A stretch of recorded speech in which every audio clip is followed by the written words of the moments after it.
Hygiene 101, Philippines, boys. It's a must to listen to here if you're going to reside in this country or in the tropics.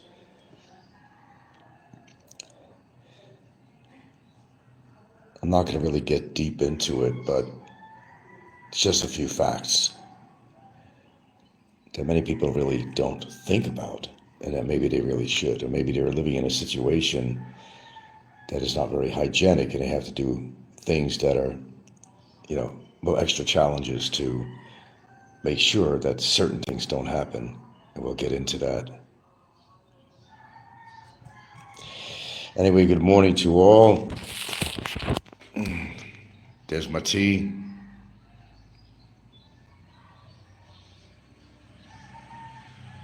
We're up. I'm alert. I'm alive. Again, I welcome a new day.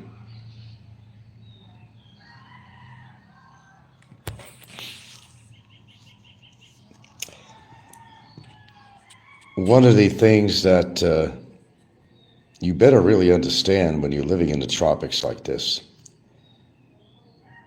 if you're living in the tropics, obviously it's hot, and obviously there's a lot of humidity.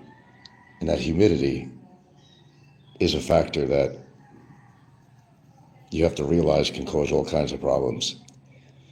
I have seen people who have secretly posted, they got it onto the internet, the conditions, for example, as an example of those that are incarcerated in some of the prisons in this particular country. And it happens around the world too, but Philippines, with the tropical weather. And this guy, it was so disgusting. He had these boils all over his face, his head, his arms. I don't know how it even got to that, but it did. This applies at home too. You don't have to be in a prison system, but you got to shower. Let's just face the reality. You got to shower every day. Some people like to shower up to 3 times a day. Sometimes one is adequate according to what activity you're doing, but you got to shower. And I highly recommend that you use an antibacterial soap for several reasons. Although your skin is really the major organ on your body, and there's good bacteria on your skin that protects you, and henceforth you'd say, well, use an antibacterial soap. Isn't that not advantageous to you? Well, to a certain point, yeah, you might be right. But when you want to weigh out, if you're on well water, whatever your source of water is, I'm sure it's not pure as the driven snow. So you got to consider that factor in there. I do. I have some different habits that some people don't have. Some people find it surprising that I will not reuse my shower towel another time. A lot of people out here will hang it up, but I can't do that.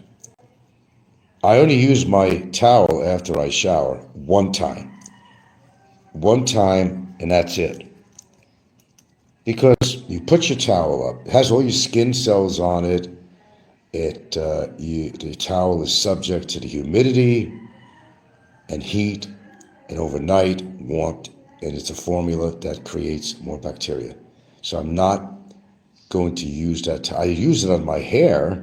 I probably would use it on my hair if I just wanted to shampoo my hair. But I take care of all of that in one shower.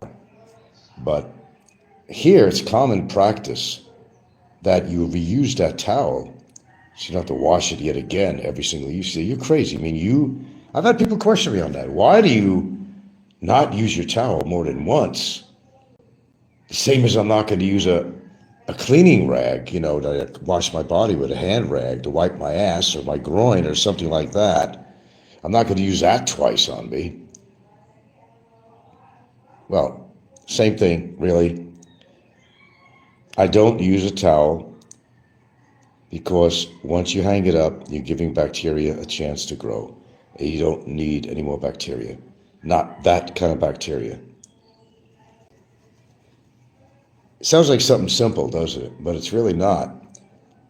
If you think all the microbial crap in this country that you have to fight against every single day, in the air, everything you touch, there are parasites in the grass you walk on. So theoretically, I'm not one to really always take off my shoes when I go in the house.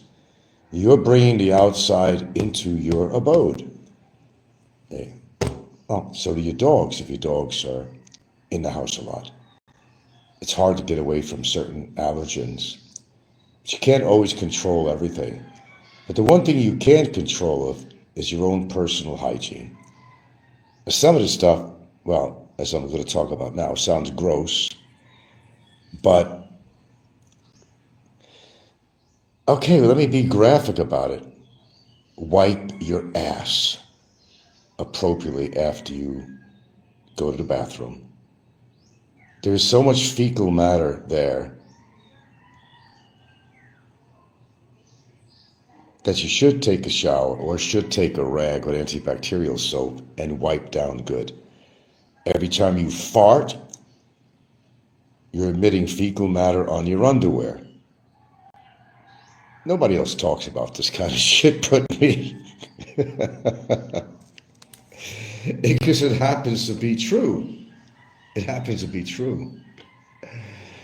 And, and a lot of people don't practice that. You're doing right. I mean, some people say, well, take a shower every time you have to defecate.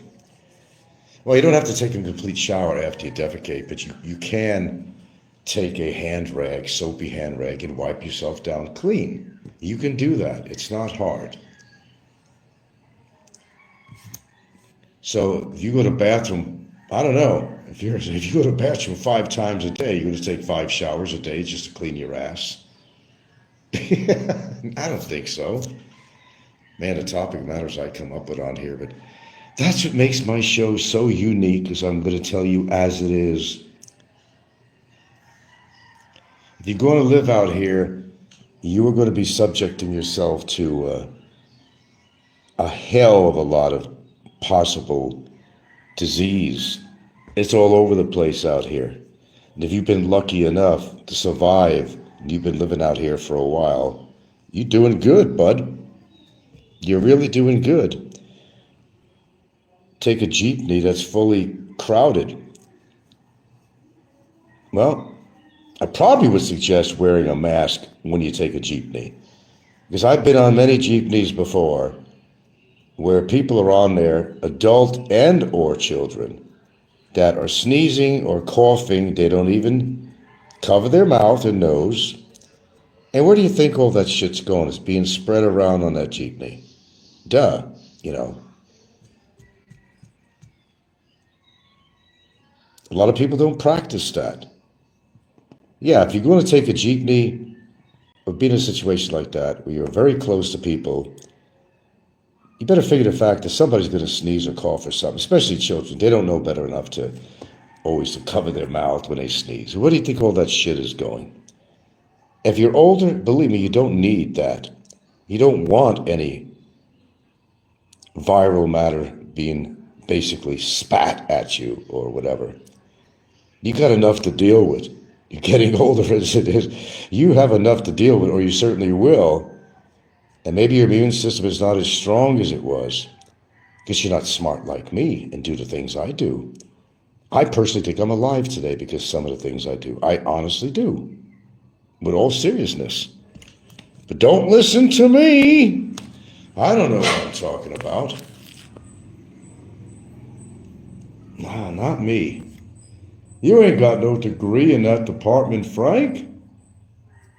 Where do you come up with all this information about vitamins and this and that and this and that? Well, I came up the same way any scholar comes up with it. I mean, they have to read a book or something. How do you think medical students learn? They have to read. Don't need a degree for that. You read and you learn. Or certain things come by experience. But don't listen to me. Don't listen to me. Don't listen to me. This is not only symbolic, but this is real. Why I have this little brew every morning. There's a reason for this. But don't listen to me. Some of you actually do. The smart ones. I don't promise anybody a long life because I can't do that. Too many variables, too many factors.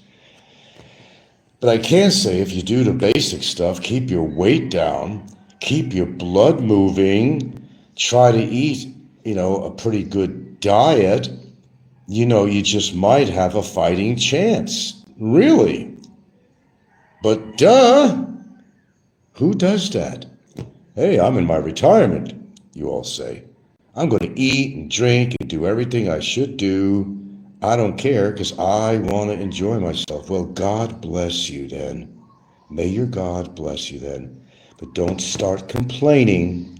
Don't start complaining that you developed this and you developed that because you didn't listen to Uncle Frank on some very simple things to avoid having a stroke, heart attack, or death by dumbness. Very simple things you could do with your life. Doesn't take much of your time. I want to enjoy my retirement. I'm going to eat, as much as I want, stuff as much as my mouth can fit. I'm going to drink as much. I'm going to chain smoke, which, by the way, I don't. And, yeah. What was the other thing I heard on here that was worth talking about? Oh, yeah. Oh, the other thing is putting words in people's mouth. I've never said anything bad about yats. I happened to see that in a comment, that I'm attacking yats. When have I attacked yats? I have nothing against yats at all. I just want to mention, it's kind of off topic, but I just wanted to mention that. I don't have anything against Yats, against her, other than her poor taste of having Mick as a fucking friend. That's it. That's her biz beyond that point.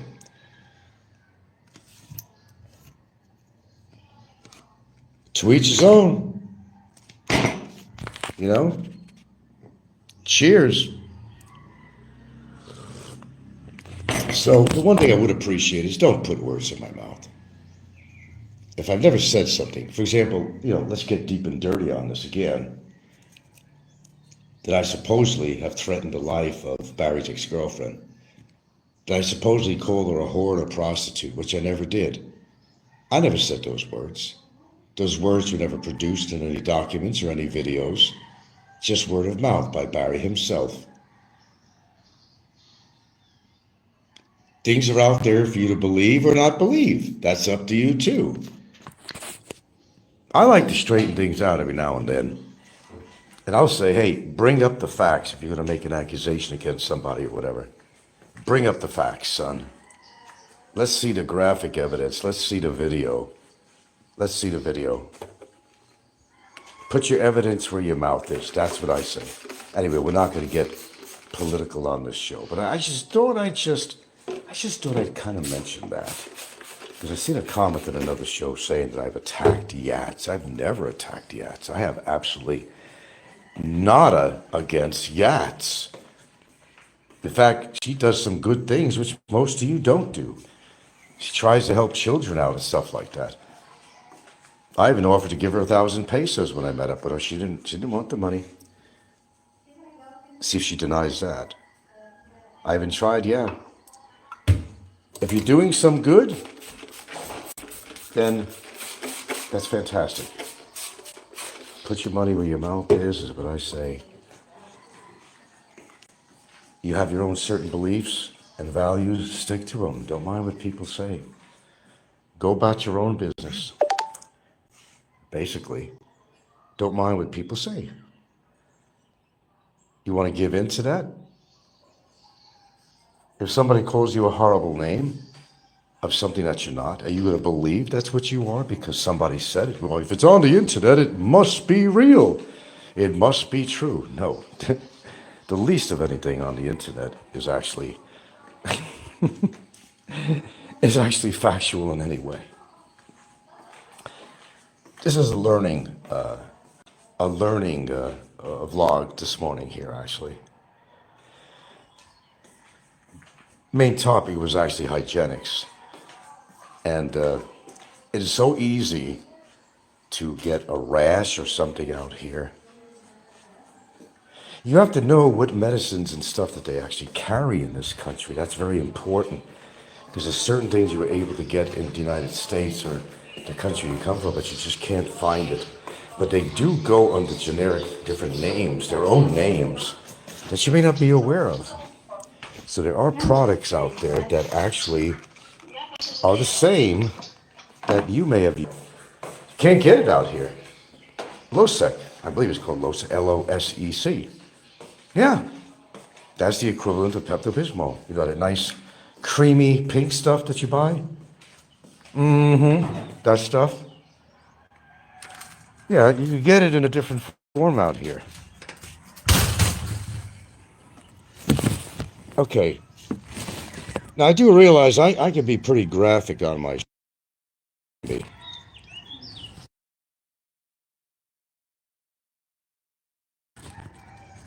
but I'm probably one of the few shows on here that will actually talk about wiping your ass, how to do it, hygiene, and you don't hear that on here. It's almost like a taboo subject that nobody talks about, but that's never stopped me before, and it never will. Do I practice what I preach and all that stuff? Yeah, I do.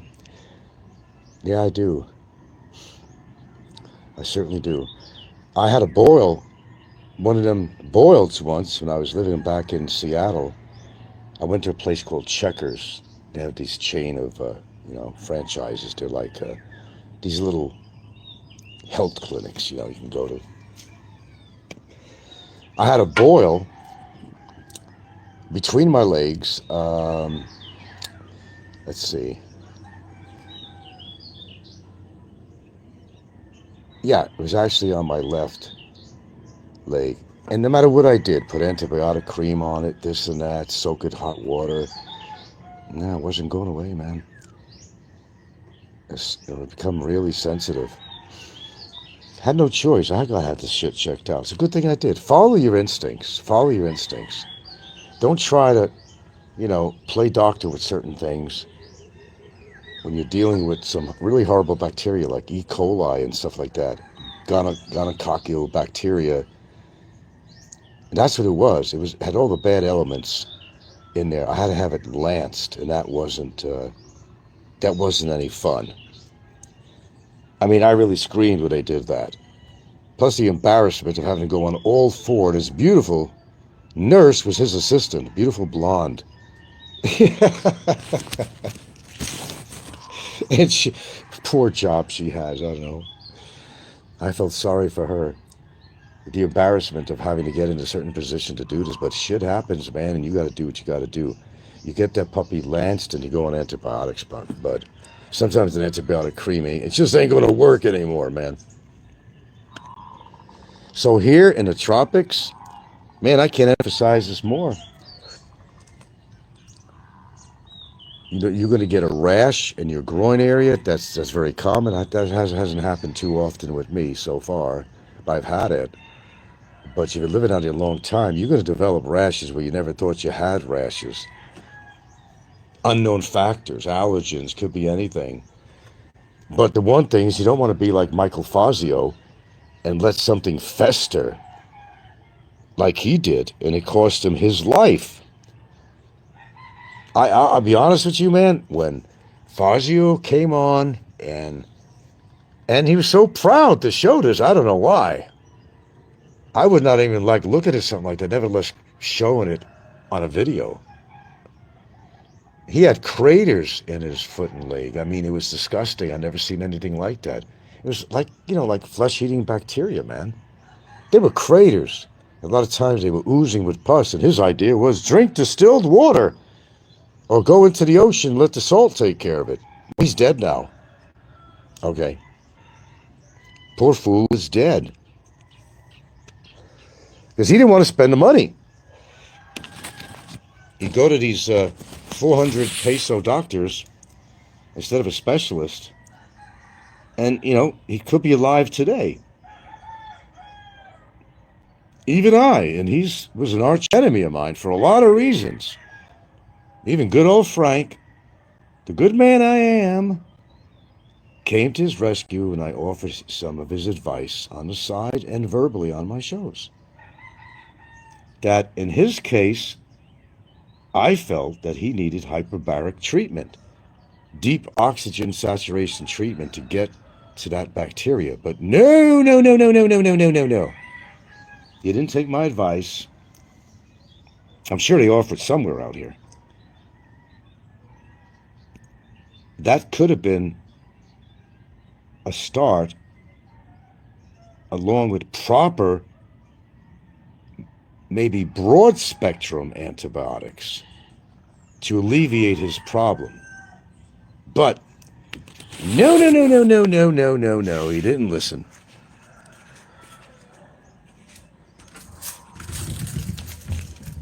Sometimes I get upset with my girlfriend when I try to give her good advice about something. Sometimes she takes my advice and sometimes she don't. But it's really irritating when you spend your own time trying to give good advice to somebody and they don't listen to you. Look, I'm not really an expert on anything, really. But there's something called learning and reading, and even by your own experience and what you did with certain situations you got. So, with that being said, sometimes it's worthwhile to listen to somebody else who has gone through perhaps the same thing that maybe you're going through.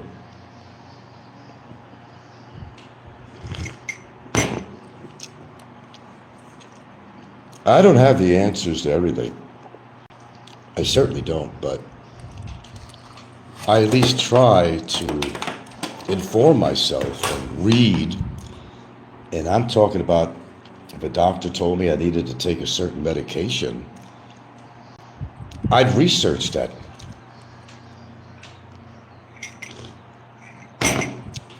I want to know what I'm taking.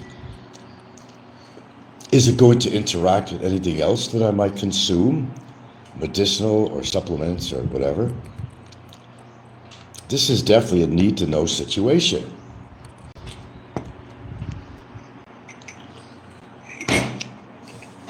Because most doctors are not going to tell you that. I'll guarantee you that. They're not going to tell you that.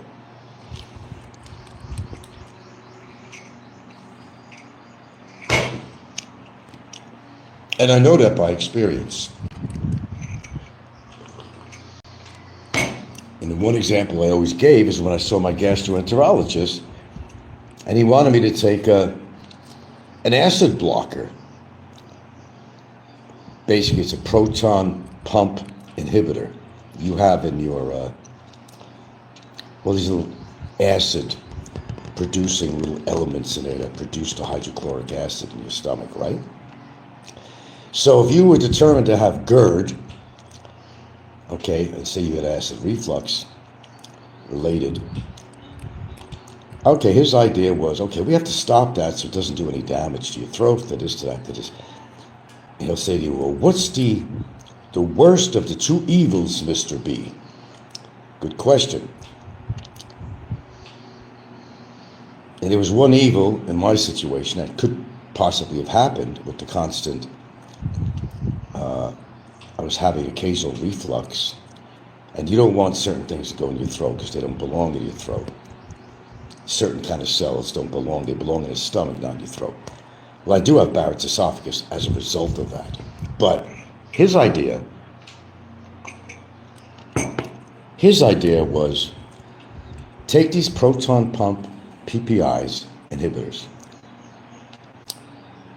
But what he doesn't tell you is that you need all that acid in order to metabolize the food and what's in the food and the minerals and elements and vitamins and all this stuff and enzymes and everything that you need to function, they don't tell you that. There's going to be malabsorption going on without that acid. Key elements of what you need to survive. Key elements, whether it's minerals, whether it's vitamin B, whether it's how it's going to metabolize your proteins. He doesn't tell you that. So, had a simple, not really argumental discussion with my gastroenterologist back in Hawaii. I think it was in Hawaii, was it? Yeah, it was, actually. That's where I get my endoscopy and colonoscopy done. This one particular guy. A very learned man, he was. But they don't give you all the facts. And a lot of times they're telling you you're getting acid reflux, you've got too much production of acid, when it's actually, in most cases, it's the opposite.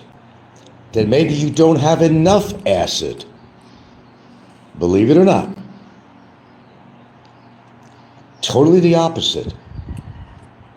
Some people take some apple cider vinegar. It'll balance things out. In some cases that will work. It's according to what your problem is. Is your body overproducing acid or is it underproducing your acid? Which is it, Jack? Which is it? That's what you got to find out. And if I were to listen to this doctor, sometimes you got to take things on your own wings. You have to do your own research because doctors are doctors. They're Western trained. They don't know a whole lot about vitamins. They don't know a lot about nutrition. It's not their thing. So it's you have to come to your own rescue sometimes, and you got to do the research. And what are the pros and cons of taking a certain medicine? That's up to you. It's your own body. You're responsible for your body, nobody else. Not even your doctor's responsible for your body. And the doctor can't do everything. My brother had so many damn illnesses going on that every time you do a doctor's visit, they only allot you a certain amount of time. Okay, what's your current issue, Mr. B? What's your current? We could only because we got other customers. We got other patients. I'm not kidding. That's the way they work it. It's like a McDonald's. Come in, get your burger and fries and Coke and get the fuck out. That's how doctors work. They got money to make. They got to push in as many patients a day that they possibly can to make a really great salary for the day. They will limit your time. They will even tell you, okay, is that it? We got other customers, we got other patients waiting. That's how they operate. Come in, get your merchandise, get out. Next patient, please. That's how it works. If you haven't figured that out so far, that's modern day medicine. It's not like these old days you had the community doctor, a little country community, and he knew every one of his patients. In fact, he probably delivered half the population there. They all know him and trust him. It's not like that anymore. The doctor was happy making the money he made from the small town. It sustained his life and his family. So he was very happy. But, come big city doctors, modern times, the mighty buck. It's not really about the patient. It's about how much you can make per day. Get him in, tells the nurses, and let's get him out. Right away, triage him, take their blood pressure, listen to their heart. Okay, go sit down now. Wait till the doctor calls you. Then you see the doctor, and he might order the same thing. Be precise on what your problem is when you see a doctor, because you are only allotted a certain amount of time. Get to the point. Prove that this is going on, because he may not believe you. Say, I don't think it's that. Speak up to your doctor. You're stupid if you don't. Don't worry about what he thinks of your personality. When it comes to your own body, if you think he's wrong about his diagnosis or prognosis, challenge him on that. You're paying him. In a sense, he is somebody that's working for you. But a doctor's attitude is not like that. No, doctor's attitude is not like that at all. Hello, Nico. I'd always be wary about eating in restaurants in PI, given the The lack of hand, yeah, that's always been a concern of mine. It still is. It still is. I was in Bogo yesterday, and unfortunately, I did stop at a horrible McDonald's because we had to leave early. We could, have time to eat at home. So we had some crappy breakfast, They didn't have any bottled water, so they gave us a glass of water with ice cubes in it. I did drink some of it. So I made the assumption that this was not tap water ice, but you just never know. And a lot of times you're in a restaurant and you're going to have a salad or something, or you're going to have some kind of vegetable that hasn't been washed, or it has been washed, but with tap water. They're not always going to tell you that because, as I said, profit is king in the Philippines. You're not knowing what's going on behind that room when they prepare your foods, how they handle it, whether they just sneezed or wiped their nose and touched your salad and whatever. You don't know that because you can't see it. And a lot of times to save money, just like they do with the oil I've talked about, they may use cooking oil, vegetable oil, for 6 months before they ever change it. It's profit margin is what it is. They don't want to spend on that. They don't want to spend on that. So which makes you think they want to spend on, for example, I give you another example, water filling stations, where you get your 5-gallon jugs of water. Sure, they got all this fancy equipment in there with carbon filters and all kinds of shit. Looks impressive, it really does. They got it down to a science. But, as I mentioned before, the filtration system, how often do they change the filters? Profit is king in the Philippines. Profit is king. They're not going to tell you the last time they cleaned those filters. Oh, they'll eventually get around to changing because they'll get so clogged up, the system's not going to work. But you don't know how black and disgusting these filters are. I know about filters because I had a filtration system when I lived in Hawaii because I had a catchment tank. That was our shower water, it was our dishwashing water, bathing water, okay? I had a small 2-stage system. One was a carbon filter and one was not. Because you had to filter the water because, from the roof, you have gutters. It's the gutter water that comes off the roof that feeds my 10,000-gallon catchment tank. That's where the water comes from. It basically comes from the roof. It goes into your gutters where birds have shit many times, where rats might have been walking around, and rats love to piss. They're like one of the biggest pissers. They're always pissing.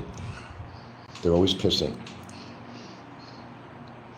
And whatever varmints have gotten on your roof, that water goes into the catchment tank. So, therefore, you got to be savvy about this, which I was. And you chlorinate your water once a month. 2 ounces of even just regular household bleach to 1,000 gallons of water. So do the math. That's what I did, but I also had a filtration system to catch some of the debris, the particulates, that would in the water. And if you didn't change the filter, then, well, first of all, your water flow is going to be reduced, number one. But the contaminants in there would get loose. Yeah.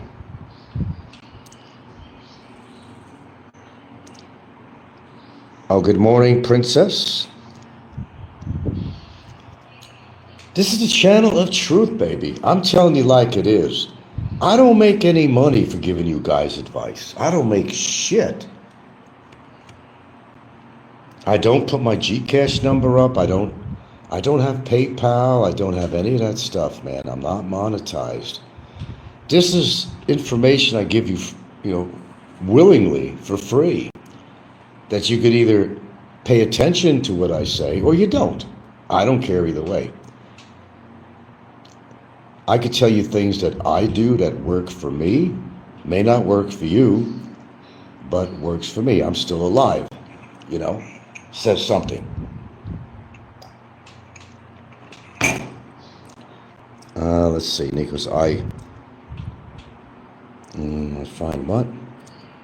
Dettol the best clear all bacteria and germs from an area. I find Dettol the best. I'm not sure. What is Dettol? I'm not familiar.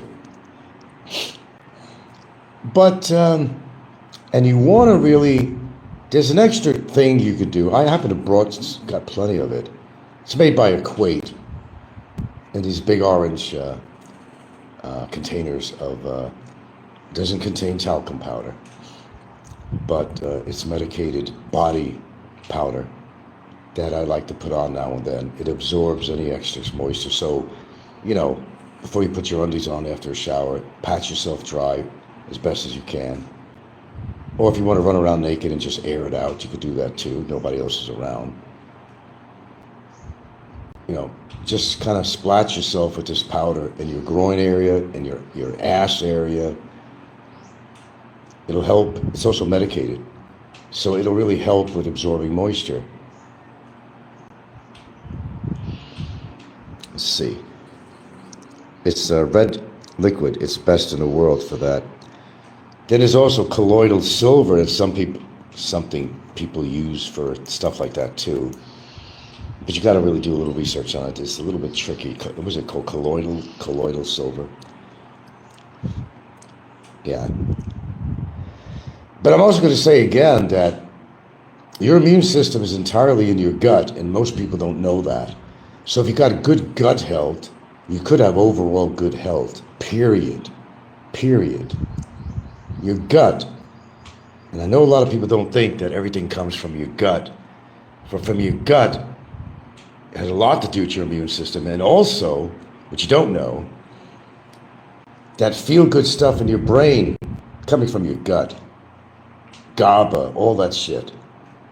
It's produced in your gut. So gut health is really important, so you got to watch what you eat. Probiotics, yes, I would definitely say, if you could find the right probiotic, I would suggest to buy it, because it's your gut health, it's your colon health, that's going to make all the difference in the world somehow. Yeah, no, I've never heard of Dettol. But don't listen to me.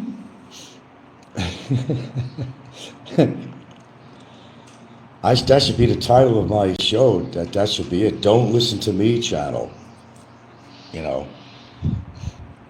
there's a few people that probably facing an early death on here, no names. But don't listen to me. Don't listen to me. Don't take my advice on your lifestyle. Don't listen to me. Just go about doing what you do every day and see what happens. You know, roll the dice. Roll the dice. You're going to get snake eyes? Maybe you get lucky 7. Chances are you're going to get snake eyes at some upcoming point. The older you get, the more sugar you eat, the more cramps you get. Oh, magnesium. If you're low on magnesium, you're going to cramp up. The worst thing you don't want to do, not that you plan that, if you're out swimming and that water's over your head, you can't stand up in it.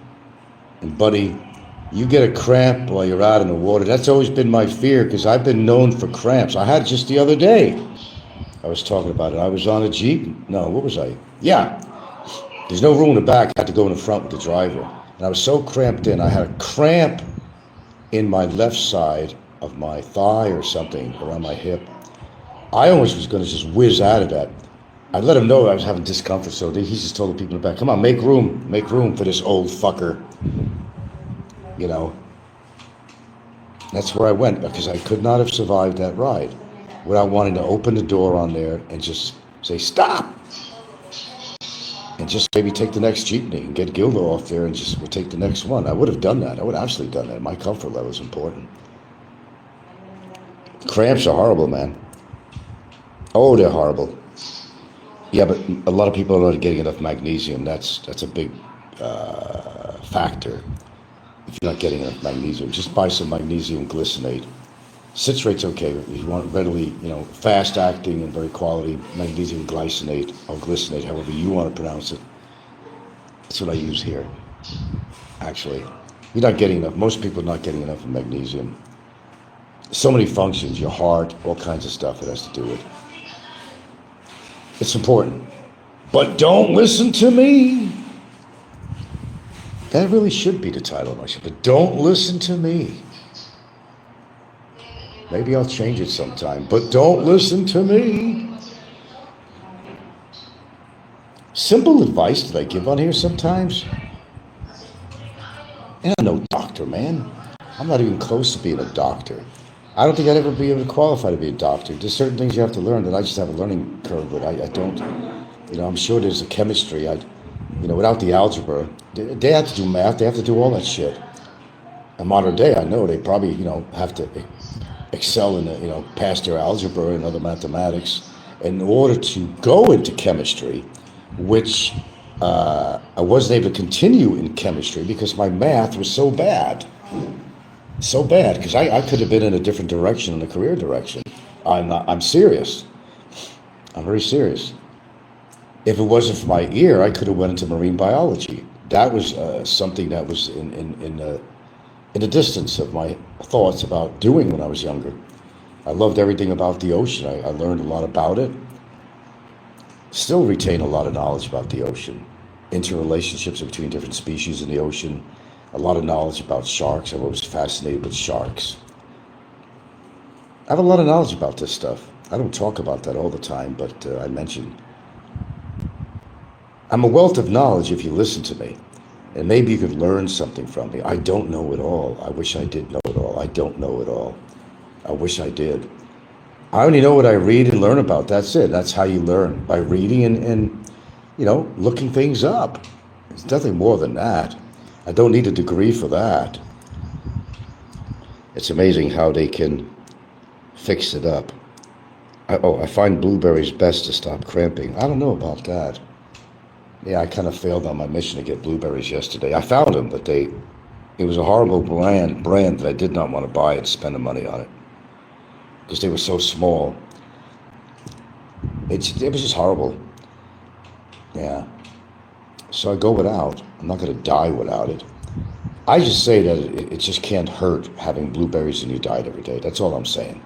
I'm not, don't be a fanatic or anything like that. I do believe in blueberries and things like broccoli, dark chocolate. The higher percentage, the better. You want to try to get 85% if you can. If you can find 90, it's very hard. Most candies that you see out there that's supposed to be chocolate, they're not anywhere near any significant type of dark chocolates, that is, that claim to be dark chocolates. Don't have enough cacao in there to make any difference. But that's like actually on the list of one of the strongest antioxidants is dark chocolate. You get the pure. It's major. It's major. It's major. I put that up there with blueberries and so forth. Kiwi fruit is an unspoken hero too, kiwi fruit. So if you can get a hold of kiwi, I know it's rather expensive at times, but kiwi fruit is actually a very good antioxidant. Yeah, this show is definitely about health this morning. Well, I'm going to go grab a cigarette. There you go. I'll expect comments on that. I am. That's exactly what I'm doing. Told you I've been cutting down. It's been working, but that's my big bugaboo. When I admit it, I don't hide it. But did you ever think that maybe that's why I started all this shit years ago? And I questioned myself. I saw my parents smoking this and that. I developed a habit, and I said, if I'm going to let this just go on me and I'm going to continue smoking, then there's something else that I have to do to give myself a fighting chance until I actually would quit.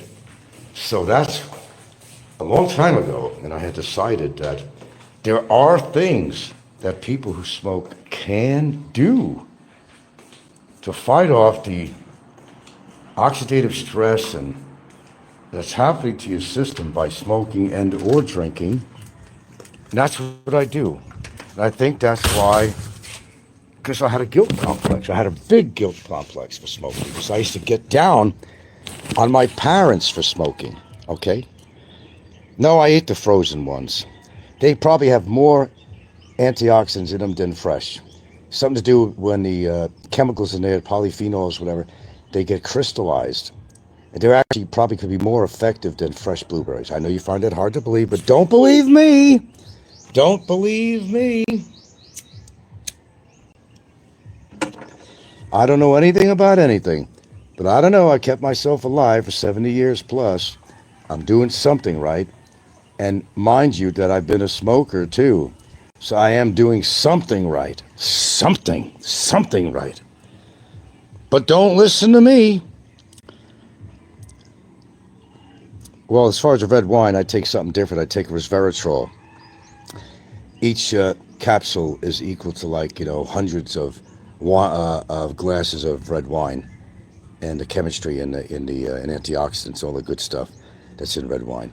No, I take resveratrol every day. It's not cheap, the resveratrol, to buy it, but it's I don't drink. I've considered drinking. We got some wine here, just laying there. We don't drink it. But I take resveratrol, and what it does, it concentrates the chemistry from all those wonderful elements that you'll find in red wine into one capsule. So one capsule is like drinking, I don't know, a couple of hundred glasses of red wine, to answer your question. Yeah, but a glass of wine can't hurt. No, can't hurt. If you're going to drink, have a glass or two of red wine every day, and it can't hurt you too much.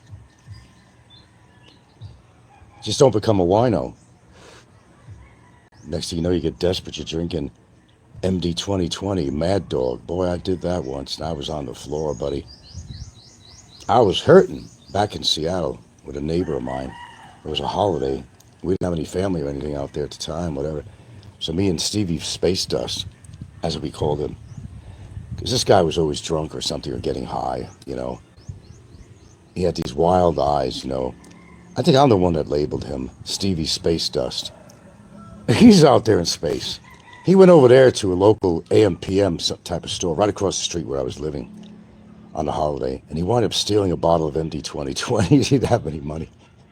He slipped it in his pants, and he made it out without getting arrested.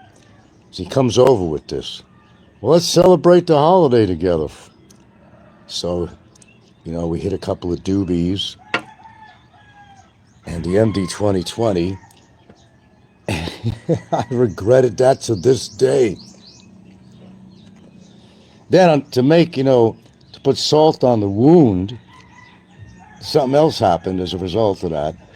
Tony, a quite large Filipino guy, there we go, Filipinos came into this now, known thief, comes in my place, walks in, I didn't lock the door apparently, comes in, oh, you look fucked up, Frank, what happened? I said, Tony, get me into my bedroom, will you? I can't walk. So he does, accommodates me. But in the process, though, before he left, he stole my leather jacket. And to make it worse, he also stole a girl that was a kind of a potential girlfriend, her Pentax 35mm camera at the time. She was upset. I had to explain to her what happened. I said, look, I'm not a thief, And I told her what happened. And at first she didn't believe me. So she seen I was really serious about my photography, and I showed her my portfolio. She said, oh, you really are into this. Okay, Frank, I believe you, and tried to make it up to her and all that stuff. And he wound up stealing that too, So yeah, one of the reasons I don't drink wine is because, it's kind of stained in my mind about how I felt and how sick I felt. In fact, that happened to me at School of Visual Arts, actually. They were having some function there, and they had wine and everything. It was some kind of function they were having. I don't remember what it was. It was at SVA itself. And I went there, and, they had free wine and stuff. And as I said, I was never a drinker, really. And I had a glass of, maybe it was white wine that did it to me. Might have been white wine. Holy shit. I was so fucking disoriented and shit. Pretty wasted from one glass of freaking wine. Imagine that. Shows you what a drinker I am, right? I should, oh shit, I gotta make it home. So I gotta take the I got to take the commuter train back home, man. I can't drink any more of this. I should have put some in my stomach, really, to absorb some of the alcohol, but not being an expert on alcohol and all that shit, I wasn't a drinker, really, even back in those days. 2020 wine is, no, it's not great stuff. No, I forgot to buy some of my lemons. They went to the store yesterday, but I forgot to get my lemons. Yeah. I was talking about that, that they want you to drink a certain amount of water every day, but realistically, you could drown in your own fluids, and most people don't know that either. If you went and chugged down, especially cold water, with your arteries and everything, if you went trying to impress somebody, look how much water I can drink, ever see these contests, goofy contests they have? How many hot dogs can you eat? And you win some kind of a prize or something. Then you got these gluttons, and they're not even digesting it to begin with. And they're shoving down all these fucking hot dogs down. Do you realize you can die from that, and people have died from that? And water drinking, the same thing? And I'll explain if you don't understand. You know how some people pig out when they go to these buffets? They figure, man, I'm paying, $20, whatever it is to get in here. I'm going to eat as much as I can to get the value of what I paid, get my money's worth. Ha! That's when you see ambulances coming by these places all the time. Because what happens is that the blood flow that's meant to go to your heart, when you're eating that much food, your digestive system is on overdrive. So your blood is veering away from your heart, and it's going to your digestive system, taking away the blood from your heart, henceforth the heart attack. Most people don't know that, but I'm telling you that right now. Let's go to the water thing. Let's segue into the water thing. If you drink too much water every day, you're flushing out certain minerals like salt, potassium, and stuff like that, electrolytes, all that's in your system. If it's just plain water, it's not like, some kind of a drink with electrolytes in it that has sodium and potassium and whatever in there. You could die from that. You could actually flood your internal tissues in your body it's actually internal drowning if you drank a lot of water. And people have contests for that too. I mean, this is what our world is all about. Non-thinking people, idiots, morons. Even the people who hold these competitions are fucking morons. And they should be liable for what they're doing. Cattle of society. Hey, I'll join that. I bet I'll down you. I could eat more hot dogs than you can. Go ahead, bud. Go ahead. Go eat your hot dogs. Shove as many as down. If you survive it, you're a very lucky man. Besides having any indigestion from it.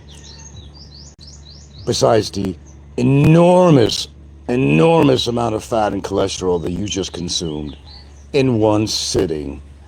Duh. A lot of smart people on this earth. Not.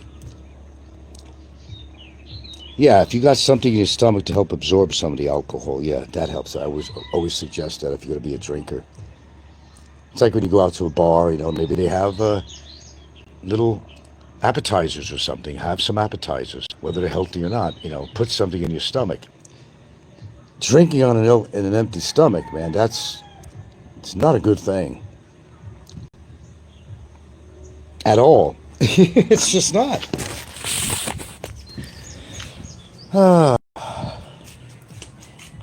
Same as people, they're sitting down. Man, I'm gonna have myself a good steak dinner, man. They got this fucking huge 16 ounce or bigger fucking piece of steak. Warning bell goes off. I can hear it now. Warning bell, warning bell, warning bell. What are you doing, dude? What are you doing? You're gonna kill yourself. But don't listen to me. Right? Don't have a fucking clue what he's talking about. But I do have a clue. I'm still alive. I'm doing something right. Something. As far as you like to say, somebody or something. I must know something. And as I said, maybe that's why I'm still alive.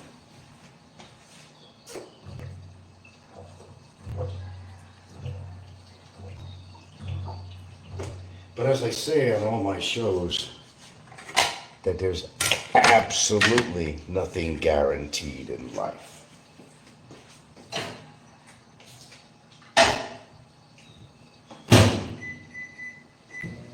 See, I'm making some healthy oatmeal. It is Quaker, but it's whole grain rolled oats that makes a difference. Whole grain rolled, that makes a difference. Chances are I'll find some form of protein to add to this. You know, my girlfriend cares about me so much. You know, she went to the store yesterday. She knows that I can't find kidney beans anywhere. And there's one local store. It's really expensive. A can of kidney beans, about 120 pesos or something just for a can of kidney beans. But she went, and when she went to the store, and she thought about me. She knows I eat a lot of kidney beans, which is really healthy for you. Don't overdo it every day. Don't take kidney beans every day. Get the protein and fiber from it. Don't have it every single day. You could have it several times a week. That's fine. But remember, there's a little product that comes after that called gas, but also it actually could affect your whole digestive system, and you don't want too many beans. You could eat small portions every day. You could eat small portions, but you can't go wrong having kidney beans as part of your diet. You will never go wrong with having kidney beans or any kind of beans as part of your diet. You won't go wrong at all. Your body will thank you for that. Miko says, I think if you have a good dinner before drinking, well, yeah, okay, we answered that. Yeah. But a lot of these gluttons out there, the know-it-alls, they know everything about me, they know everything about everybody else. They spend more time on worrying about somebody else, what they do or don't do. And what are they doing for themselves? They're gluttons. They're drinking like fucking fish. And I told you, what one stiff drink of alcohol can immediately do to your liver. One drink, not several, not 10 drinks, with one drink, because you're not supposed to have alcohol in your system. It's toxic to your body instantly. It affects every single organ that alcohol has to make its way through.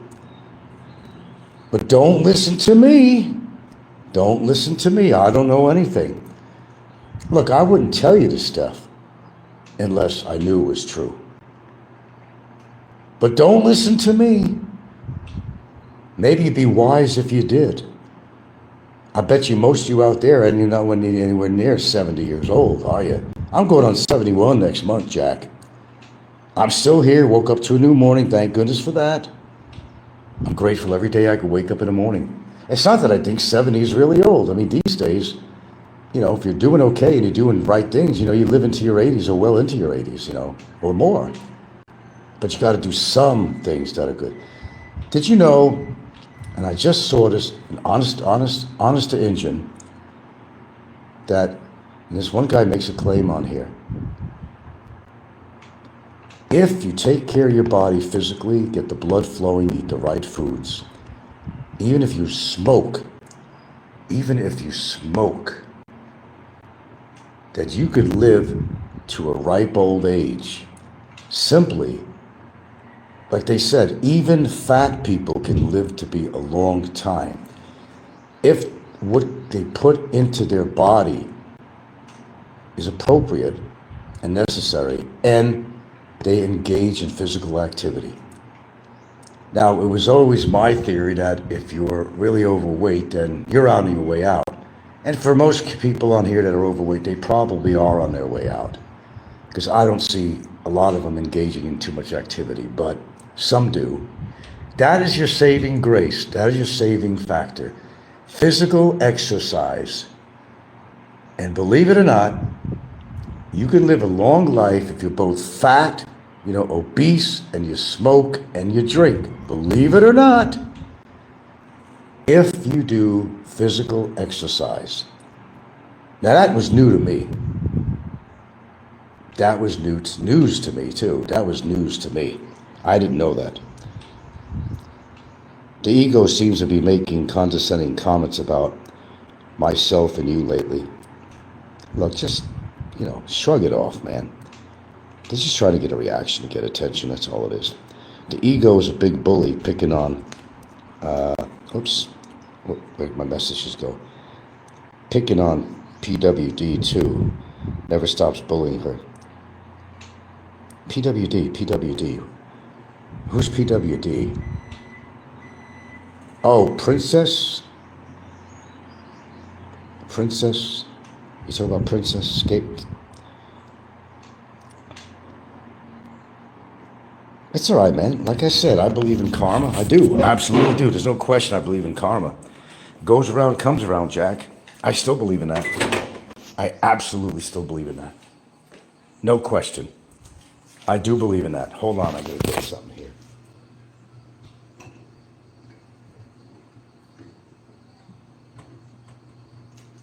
Got a hot plate here. There you go. Oatmeal. What am I going to do with this puppy? Well, I'm going to show you. I like to put a little cinnamon in it for flavor. I like to put the dashiest dash of salt in here because I don't take salt regularly. This is also just for flavoring. I don't have real butter here right now, so what I'm going to have to do is get creative.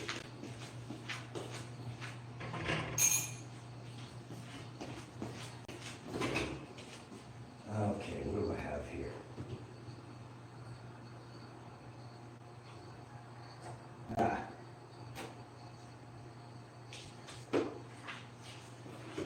Well, for one, I'm going to add some unsweetened almond milk to this. It has a little bit of protein in it too, and fiber, whatever. And I got something here, unfortunately, it's an olive oil spread. It's not what I would normally put in here, to be honest with you, but I'm going to put it anyway. And that pretty much does that on my oatmeal. Now, I don't have any defrost fruit here, or else I'd put it in there. Like, I'll always put the blueberries in there, but I ran out of blueberries, and my strawberries are not defrosted, so I'm not going, since the oatmeal is already done, I'm not going to spend the time to defrost my strawberries. But that would be a good idea to do that, actually. So that's kind of how I have my oatmeal. Usually there'd be fruit in it. But I can't eat this whole bowl because this is really thick. And that really fills you up. And what the fiber from the oatmeal does, it actually helps scrape out your arteries. Yeah. It's very expandable oatmeal and expands in your arteries. It'll actually help a little bit with scraping out your arteries of cholesterol. That's what this miracle stuff does here. I don't have it every morning, but I have it a lot. See how thick it is? And believe me, your body would be very satiated when you eat this. It makes you full. It expands even more than you see in this bowl. Oh, Anne. Yeah, I know all about her. Yeah, I was supposedly accused of attacking her. I've been accused of attacking just about everybody on here. The latest was that I was attacking Biggie's, no, who was it?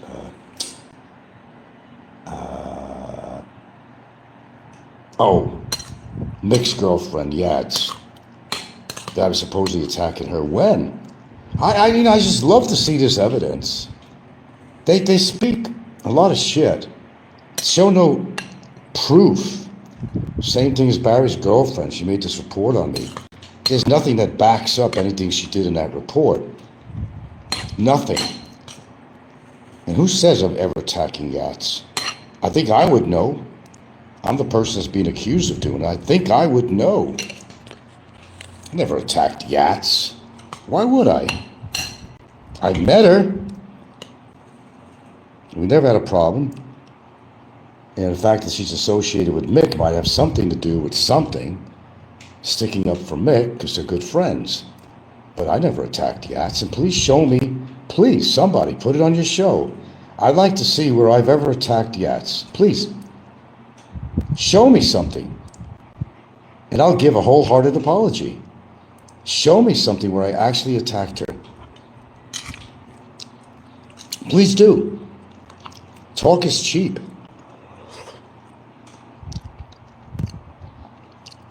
Fisher is very precious about her. You mean protective, maybe, you mean.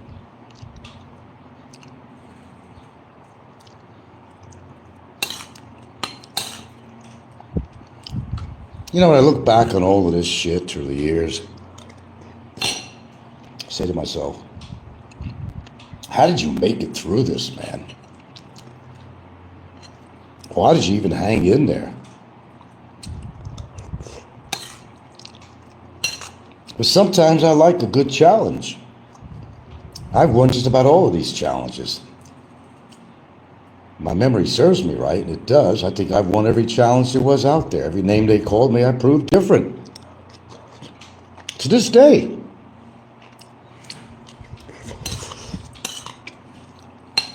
Absolutely. I wish Gilda would sit down and have a bowl of oatmeal or something. You just can't tell people what to do.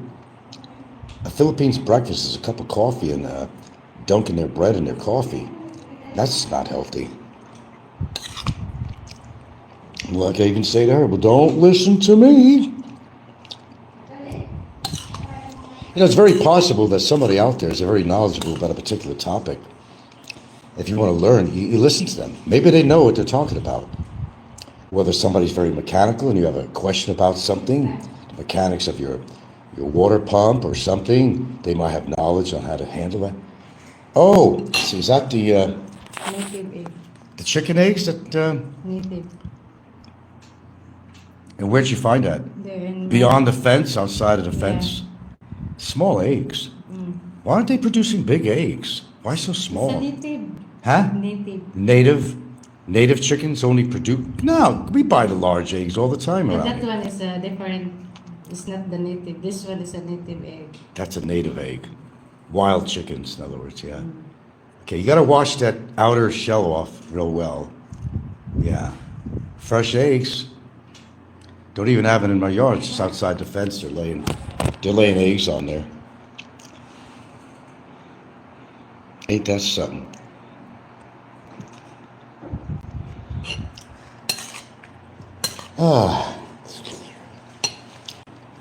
You know, it's days like yesterday that makes me feel my age because I was just really out of it. I was so tired last night, very early, and I don't know why. I think the sun could beat the shit out of you, is what I think.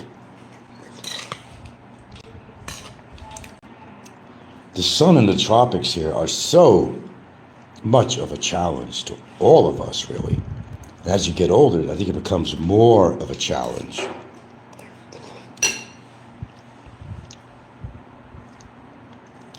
No, we can't keep chickens here because my dogs would eat them alive. Chickens, a number of times that flew in our yard, they weren't lucky enough. Good old Ginger, I think she was the culprit. Tore them in half. They're very territorial. They don't want no chickens in the yard or anything. And they're always on the lookout for those cats. They're always around the yard. They make themselves comfortable. Lay down in the shade. And my dogs know when they're out there. They want to rush out and chase after them. Dogs are highly territorial. Our dogs are very territorial and they're very protective of us. No, they're not big Dobermans. They're not German Shepherds like the guy up the block.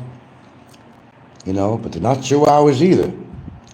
They can give you a good bite. There's no doubt about that.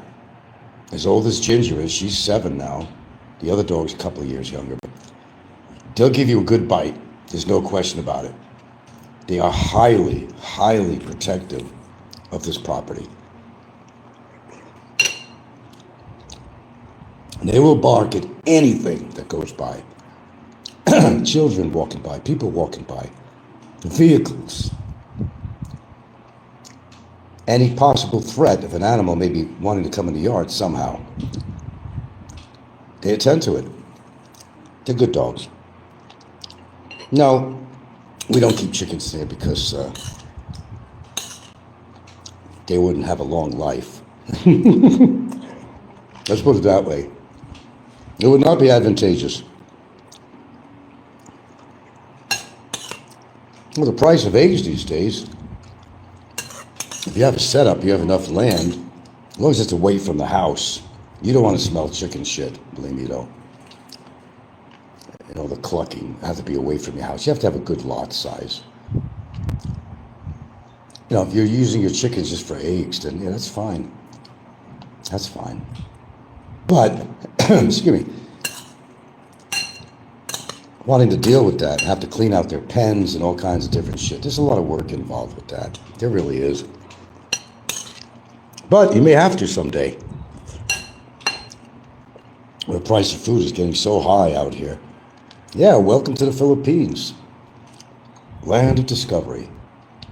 What you're going to discover is that it's not as easy to survive out here than you thought it was.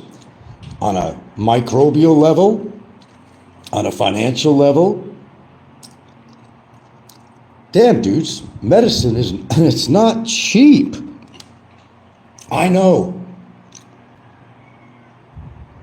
I'm glad that I got rid of one. That was cost me over $40 a month. It's not cheap. Don't have to do a long show and get long-winded like everybody else does on here, talking about the cost of living in the Philippines. Why don't I just digest it and tell you up front, if you're planning on living here, it's not what you think it is. I could digest a bunch of things in a few paragraphs. Really. And I'll do that. It's not everything you see out here on people's vlogs. We're having this wonderful time. It seems like every day is a gala festival. They're partying. They got women over their place all the time. No, it's not like that. No. No, it's not anywhere like that. They want you to believe that. And there's so many exciting things to do out here. No, there isn't. And most retirees, they do spend a lot of time under an air conditioner or fan in their home. They do watch movies. Some of them remain active in certain ways when the weather is conducive, early morning or end of the day, go to the beach, whatever. So if you think that all these vloggers, they spend look at their time. Mike's Philippine Adventure, when does he go anywhere? I even told the guy, man, you really run your mouth. Why are you some kind of an expert on everything Philippines and Filipino and the culture? He's not. But the denominator is making money, so they have to talk about something. Even though they've talked about it 300 times before, they just change it around. And I've talked about this before. This is nothing new. That's what they do. That's what they do. They're boring. I don't even like the smirk on his face. I like to knock it off. And that sounds terrible, but I don't even know the guy. He could be a really nice guy. But you know how, first impressions are? You want to just smack him silly. And you don't even need a good reason. You just want to smack him silly. We know why people jabber on their shows every single day. I'm one of the few that are different, that I don't make money on my show. I could easily, tie up the PayPal or something on here. I don't do that. Because I don't give a shit about the little shit bit of money you could make being monetized. I don't have a show that's special where I got bikini-clad girls on camera or doing like these idiots like the Russian guy and being rude all the way around to everywhere you meet and go. I'm just grassroots. It is what it is. I just talk. And I talk about a lot of different topics. It's my way, perhaps, of venting. It's my way of maybe reassuring myself on different issues. Everybody has a reason why they vlog, and I guess I have my own personal reasons why I vlog. But I make it straight and clear up front. I don't give a shit how many people are viewing. I don't give a shit about, all the technicalities of a show. Good morning, dear. Good morning. Say good morning. Good morning. Good morning, morning. Good morning. Good morning. Good morning to you. Don't be shy. Don't be shy. Did you have a good sleep in the air-conditioned room with everybody? Oh, you're not talkative this morning because you're too tired, right? Give me a smile. Come on, crack a smile, crack a smile.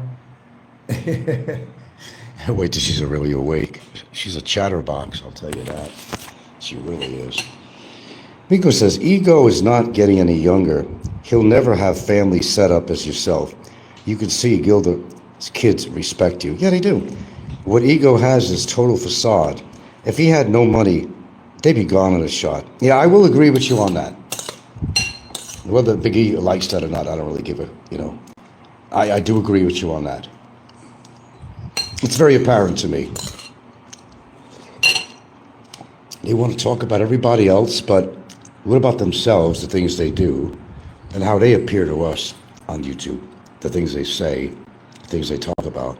It's okay for them to say that, but somebody, they get their feelings really hurt bad if you say something that they think is derogatory about them, or perhaps it's just the truth. They can't handle it very well. I've been through 10 years of this, man.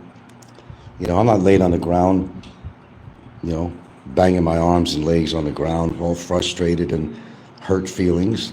I've heard it over and over again 1,000,000 times. I've heard 1,000 insults, more than 1,000 through the years, more like 10,000. Doesn't stop me from doing what I'm doing. If you allow these people to let you to, react that way, they want your reaction. And if they have to lie about it, they'll lie about something to get your reaction, just to see how you react to what they're saying. That's just common on it. What's up? We have some cereal over here, You want cereal? You want some cereal? Okay, I think it's Cocoa Crunch. You want that? That's what we have. Your mom bought that. Cocoa Crunch! Now, of course, I would never recommend it for my own child. She wants to have some cereal, so I'm going to give her some Cocoa Crunch. And we have regular milk here, I assume. Mukha ganin. Nagilis ka? Manin mo bulingon. Dito sa bulingon ka. Is that a yes? Okay, I have to check. Okay, real milk, right here. Uh-oh. There's hardly anything in there. Do we have any more? Huh? No more naman. No. I'll give her some almond milk. She ain't gonna know the difference. Well, they don't know what it is. With all the flavoring in that cereal, she have no idea if that's almond milk or not. My goodness. No, we don't have any standard milk around here. Oh, no. She ain't gonna know the difference. She's really not. Well, just mix it up a little bit. I don't know. Just mix a little milk you got with the almond milk. She's not gonna know the difference. Milo. Or Milo. You have.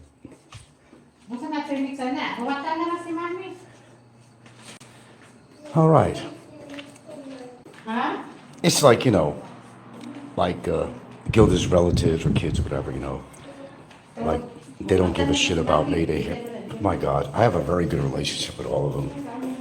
But, it's easy for them to say these statements. Oh, the family want nothing to do with you. They don't talk to you. Really? So, you're living here. Mm-hmm. And you got a camera somewhere? Like, candid camera? So, basically, what they're saying is that they know what I'm really like. They know how I am with family. They know how close I am to family or not. They know all this stuff. They know everything about you. They're going to say something to try to get you triggered.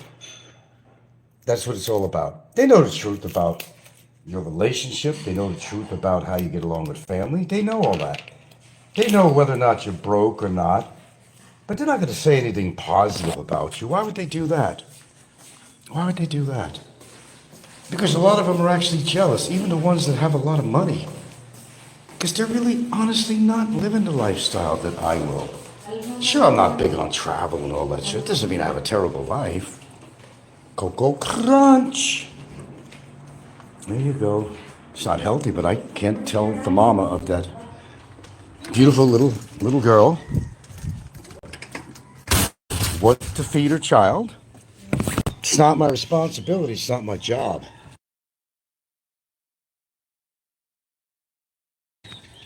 It's certainly not. Let's see, Miko. I even noticed that they have great respect for you, how they go to you and tell you if they're going somewhere. Yeah, they do. Yeah. They do. Okay, Uncle Frank, I'm going to go now, or whatever, little things like that. No, I do get, and there were times that I used to wonder, do they really respect me for me, or just because I'm, like your children, that I'm with her mom? And I thought about that for a while, and I had to somehow prove it to myself, and over time I did. And it's the real McCoy, it's genuine, they really do care about me, and that's important to me. I don't want them to just respect me because I'm in a relationship with their mom, or, you know, that's not enough for me. They have to genuinely respect me for me, not just because I'm in a relationship with their mom. They know me. They know how I treat her. They know me and Gilda are very comfortable with each other.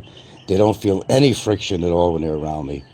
They do consider me as family. There's no question about it. There was a time I doubted that, but it took time to really, on my own terms, to figure it out, what they actually really think about me. A lot of people claim, oh, the kids don't even talk to you when you're talking.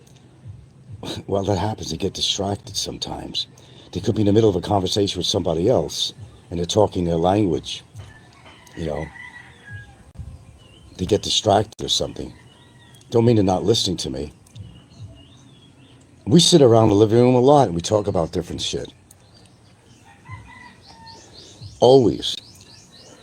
Now, if I ever felt that I was not being shown any respect, I will actually tell them. And there was times I actually did that. But that was all in my mind. That's not what was going on. But I interpreted it as they weren't listening to me. But that wasn't the case at all. So your mind could play little games on you. Are you looking for that? Is that what you're looking for? You trying to find fault with them? You got to think to yourself, do they really respect you? So you have to figure it out on your own, your own course of study. You have to figure it out. And over time, you'll know that they are appreciative of you. And they're extraordinarily happy that their mom found a good guy to be with that treats her right. They're extraordinarily happy about that. It could have been worse. It could have been some real schmuck that likes to have harems and fucks other women in his marriage. I'm not like that. When I enter a relationship, I'm very serious about my relationship. And I'm getting older. I can't afford to be a schmuck in a relationship. I can't afford to be unfaithful. I'm not this big stud that's trying to prove himself. My hormones are not as overcharged as they were back when I was a teenager in my 20s. Not anywhere near that. I'm not oversexed. I gotta have sex every fucking 5 minutes or something. That's not who I am at my age. That's from a long time ago, too. Not like a couple of bunnies fucking every day. Or constantly thinking about sex all the time, all the time, all the time. See, when you got money, you figure that money equates to power. Of course, we talked about this. Let me exercise this power. Again, dangle that wallet. That's the carrot that you dangle in front of the donkey. And he's going to go for that carrot. You're not letting that donkey get the carrot. You're going to put that carrot, that wallet in front of them. And they're going to want to follow you until they get that wallet. Or get what's in that wallet. Homie, don't play that kind of game. Let's see. The accountancy girl has great respect for you. She often brings you presents that set you back from the... Yes, she does. They certainly do. They always tell me if they're going out somewhere, And sometimes, her two kids that live here say, Uncle Frank, we're going to go out now to the beach, okay? They let me know because I want to know where they are. I am their parent. I'm not their biological parent, the two kids that live with me. But I am their parent in this house. I am their parent. I take that responsibility. Full responsibility for their welfare, for their food, anything medical, advice, you name it. I give them their privacy when they want it, But I will put my foot down at times if they're being too loud when me and Gilda go to bed or something, or they're staying late at night playing their online games. Sometimes I've actually pulled out the internet plug. Yeah, I do stuff like that. When I say that they're not doing enough around here, go clean up some dog shit around here. They don't always do that, but I don't really hound them for it. But 2 times I see their room and they got all this clothes that's been washed just piling all over the place. I tell them it's time to go in and go make sense of that pile. Go make sense of that pile of food. What you got? Oh, you got your Cocoa Crunch. Mmm. Don't stand there, just eat it. Eat it. There you go. Yeah. That a girl. Yesterday, she's crying. Why? The mother's calling. The mother was calling. Why was she crying? The mother said, you didn't miss me. You don't need me, she said. You didn't miss your mom. Oh. You didn't miss your dad. You don't miss your mom? You don't miss your dad? Yeah. And then that one, because we cannot stay there longer. We cannot see the mother and the father.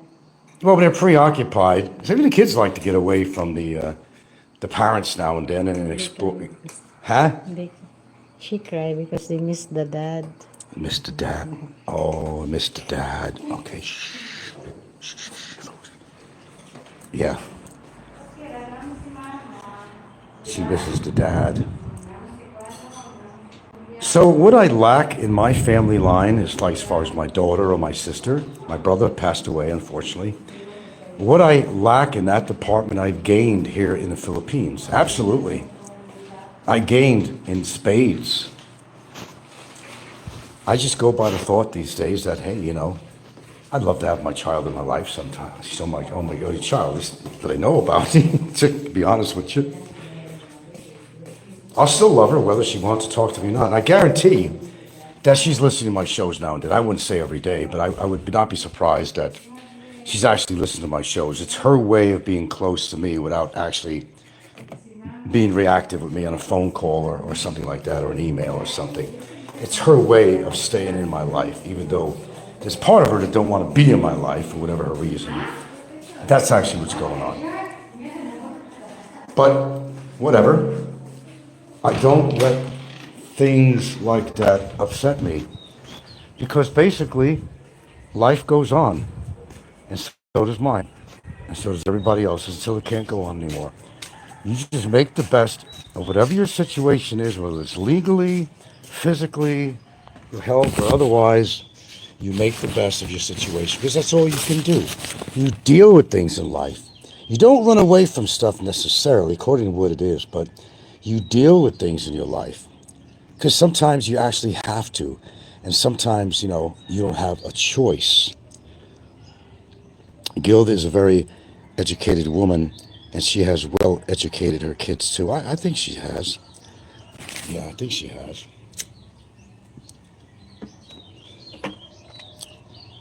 I mean, they're very kind kids. For example, I get one particular medication from a doctor in Cebu, and I can't always be there. It's good for 30 days. Now, I had just missed a trip, to actually go to her office and pick up a prescription. So, instead, one of Gilda's children went over there, and there's like a prescription fee of $500, to write a prescription. They have to make their money.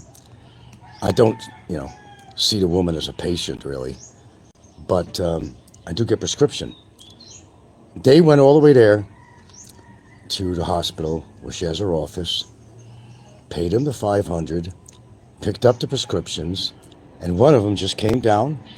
That's the mother of the little girl that you just saw, and brought it for me.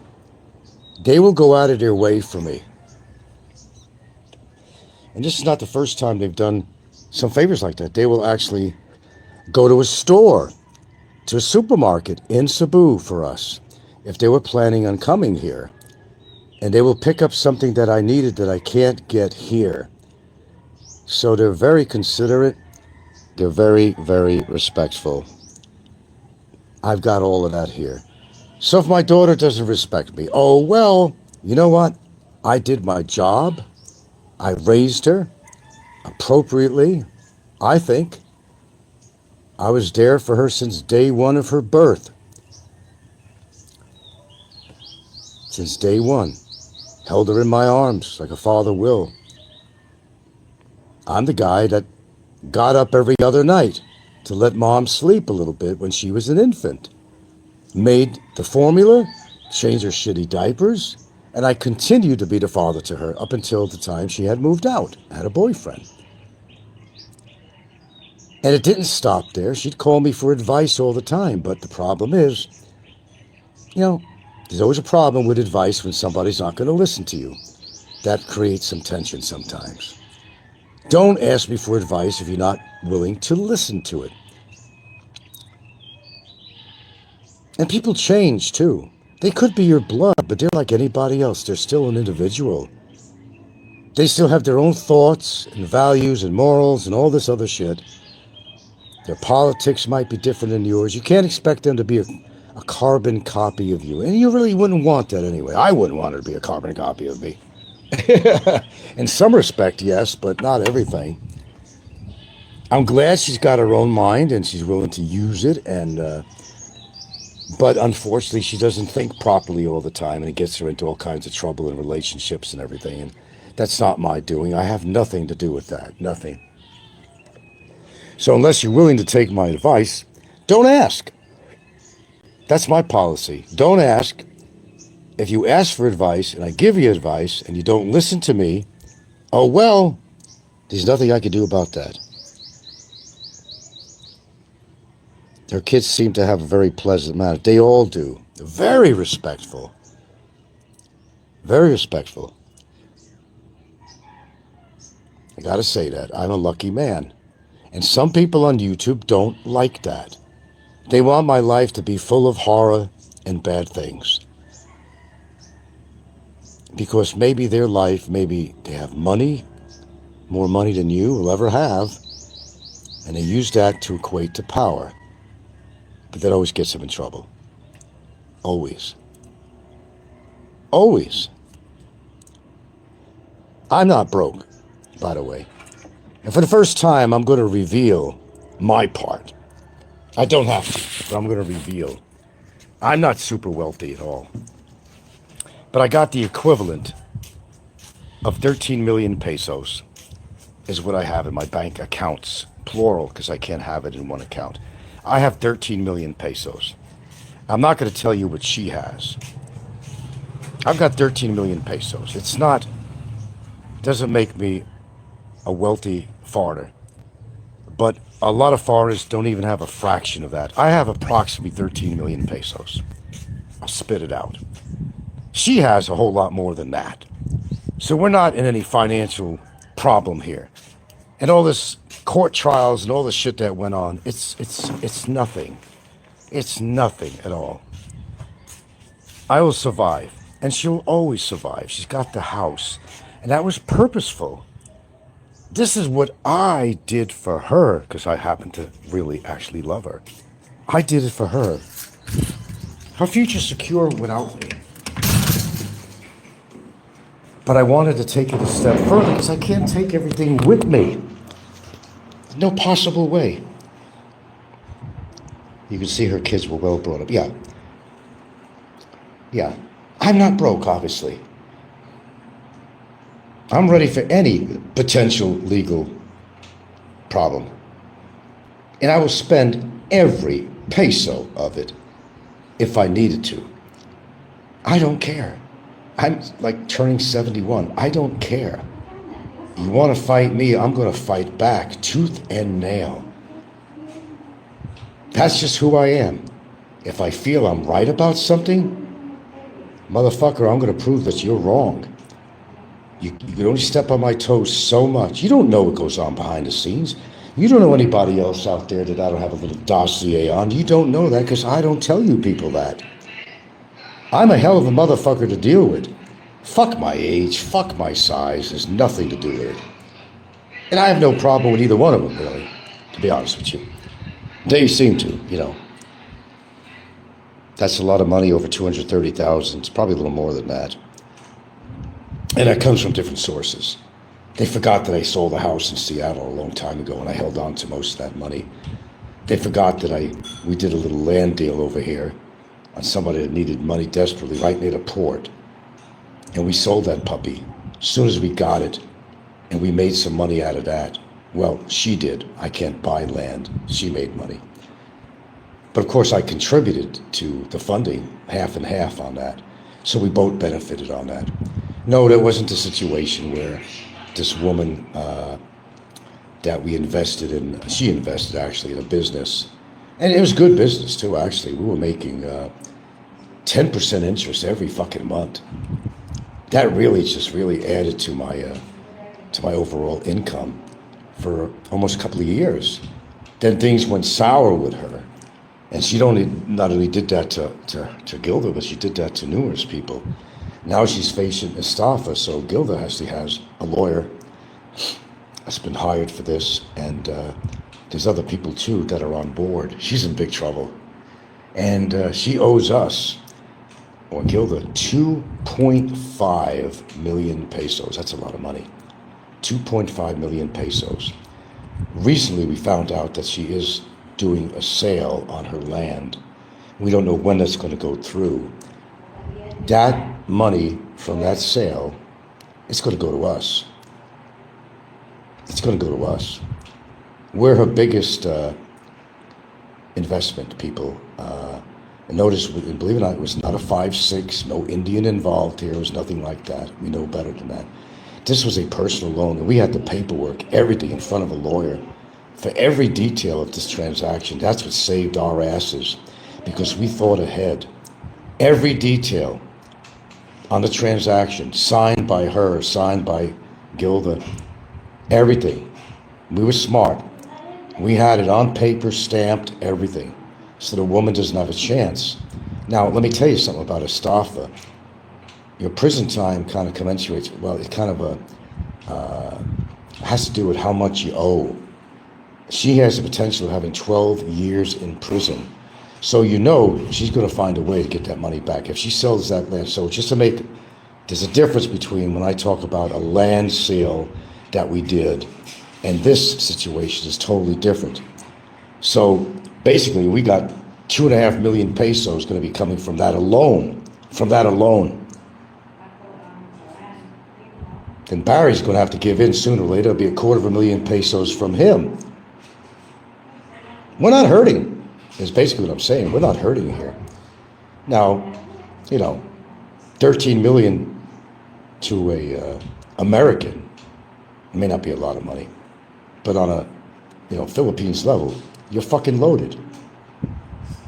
Locked and loaded.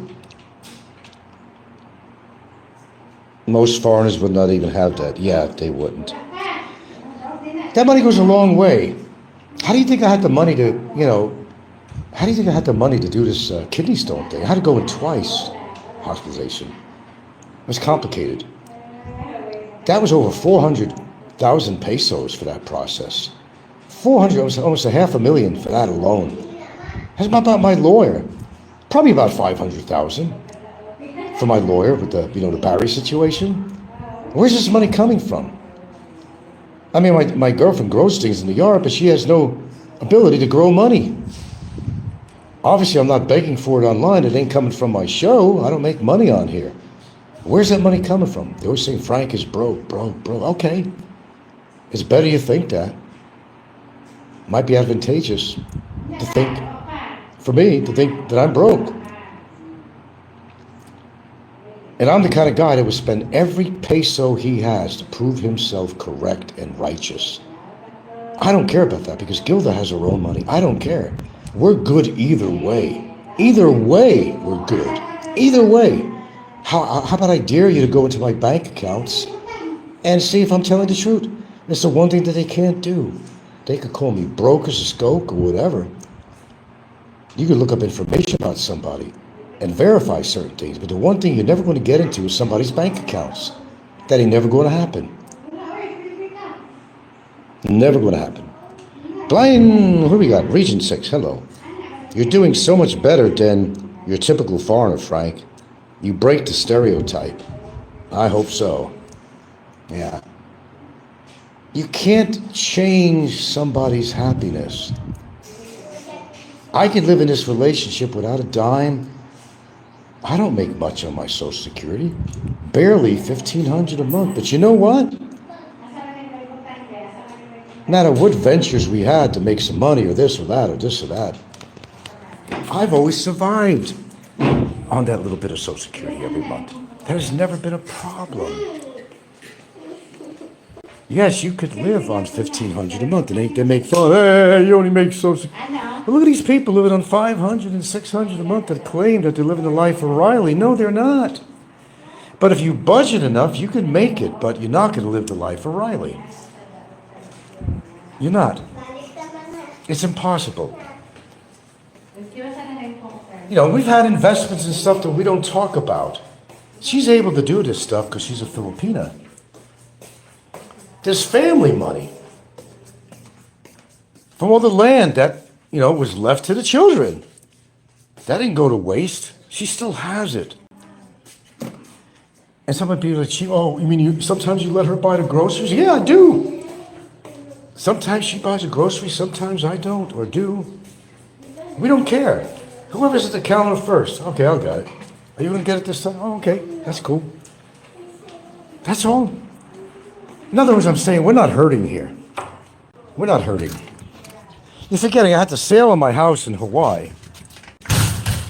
400 and something thousand I got on that. But you don't know what my principal balance was, do you? No, you don't know. And it wasn't as much as some people thought. So I made a small fortune on that. There was a house I had in Seattle that even my daughter didn't know. She thought it went up in a bankruptcy, but it never did. And there was a reason for that. I didn't want people sponging off me because I didn't like the boyfriend she had. And I didn't tell her shit. I made $160,000 on that alone. At that time, that was pretty big money. Then there's all this in-between stuff. Nobody knows all my dealings. But you had, how many bankruptcies did you have? You're right, I did. But I restructured. And I got on my feet. You believe in the American way, it's your right to regroup. It's your right, even if you had bankruptcies, to regroup. That's what a bankruptcy does. If you found yourself in a situation financially that you just can't get out of, that is one American right that you do have. Chapter 7, Chapter 13, whatever applies. And I took advantage of that. Exactly what I did. But the amazing thing, there's a few bankruptcies, and after the last one, you know, I stood on my feet again. I bought a house in less than a year. You never hear that. In less than a year from that bankruptcy. How the hell did I do that? Did I pay off somebody? I bought a house in Seattle, in North Seattle. A very nice house, I might say. On a beautiful cul-de-sac, dead end. Pine trees all the way around, a nice atmosphere. Not far from a supermarket and a main thoroughfare. Had a, nice 4x4 I drove. My daughter never went without. She never went without. Ever, ever, ever, ever, ever, ever, ever. I took her on trips with me. I took her to Hollywood for the Billboard Magazine Awards. I won something on a radio contest. I could have took a girlfriend with me, but I took my daughter. And it didn't turn out very well at the Billboard Awards because these local Californian youths were very rude. She almost got smashed in a mosh pit. So we made lemonade out of lemons, which I do all the time. Went next door to Universal Studios, and we had a blast. We stayed at the La Maison Hotel for a couple of days. We were picked up by a limousine. We had fun. I took her to Hawaii about 5 times. She's been to New York. She's been to Canada. She's been to, obviously, Hollywood. She's done very well by me, I would say. You have great bounce-back ability. You are relentless. Yeah, that's the word for me. Nico says ego cannot even give his kids a proper education. Well, discussed that with him. And I really don't want to spend my time arguing with these people anymore. We got the Barry shit over with. He's got to pay the price of what he did. That's just bottom line. Anything else above that, I will handle. And I will have it handled. Something works out for me or it doesn't, but either way, it'll be handled. I'm not sitting here pulling my hair out because somebody's got a deportation complaint against me. I couldn't live my life if I had to sit there and worry, oh, what's going to happen if that don't work? Well, you know, it's called due process. There is due process. Everybody has a right, even here in the Philippines, to have due process. And we have that handled. I got the money. I got the patience. And the ability to persevere just about anything. Because you have to. Why destroy yourself? Why do that to yourself? I don't advise that. Nico says, Region, it's a shocking example to show young kids. It's heartbreaking to see for his kids. Well, I'm not going to answer to that. That gets awfully personal between him and his kids. I don't want to get involved in that. He's always trying to find fault with me, so I'm not going to say nothing. I could say a hell of a lot, but I'm not going to. Leave it at that. He's going to live his own life the way he wants, whether you think it's proper or not, or I think it's proper or not, really. It's really none of our business, you know. But if somebody wants to be a dick all the time to try to prove how powerful he is, how much money he's got, and all that shit, you know, if they really cared about anybody, they would have got Barry out of jail. If they'd be so supportive of Barry, they would have got him out of there. Instead of saying, well, I'm going to wait and see what happens with the deportation, he's saying. And once the deportation thing goes through, then we'll help Barry out. Well, no, Barry needs your help right now. Not after that. If you gave a shit about Barry, it's all for show, is all it is. They want to smack me in the face, but meanwhile, somebody suffers while they're trying to smack me in the face. Or they're mudslinging. The fact is, Barry's in a horrible, horrible situation. He belongs there. Don't get me wrong. Don't ever get me wrong. He belongs there. However, the conditions are terrible. Just like I wouldn't want to be there if one thing went to another. I wouldn't want to be there. I'd do the best. I don't care what it would be. Shit, if I had to go into fucking exile somewhere, I'd do that too, not to be in something like that. I would. Absolutely, no question.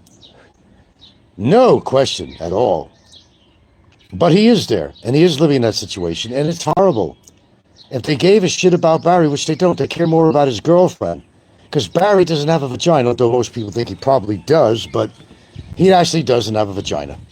If he did, they might show a lot more attention to Barry, like they do to his girlfriend. You know, become part of the harem. Harem is open for anyone. If you got a pussy, come on in, the water's fine. I got plenty of bucks to help you out. I want to be the hero. I got to show you my chivalry with my wallet, dear. Yeah, they don't care about Barry. They are using him for their tricks. Absolutely. At least you guys see that. Yeah, at least you guys see that. I'm glad you see that. So it's not just me. You guys are very aware of what's going on. I'm happy about that. So you guys, you know, use your own mind and judgment to make your own decisions and, you know, what you think about me or anybody else, you know. And you have the right to do that. Doesn't mean everybody's right all the time, but they think about somebody. We could be very wrong about some of these people. Could be great people off camera. I wouldn't know it because I haven't met many people. For what I have met, so far I have not been impressed with anyone. Hi, you didn't finish your food. You didn't finish your food. There you go. There you go. There you go.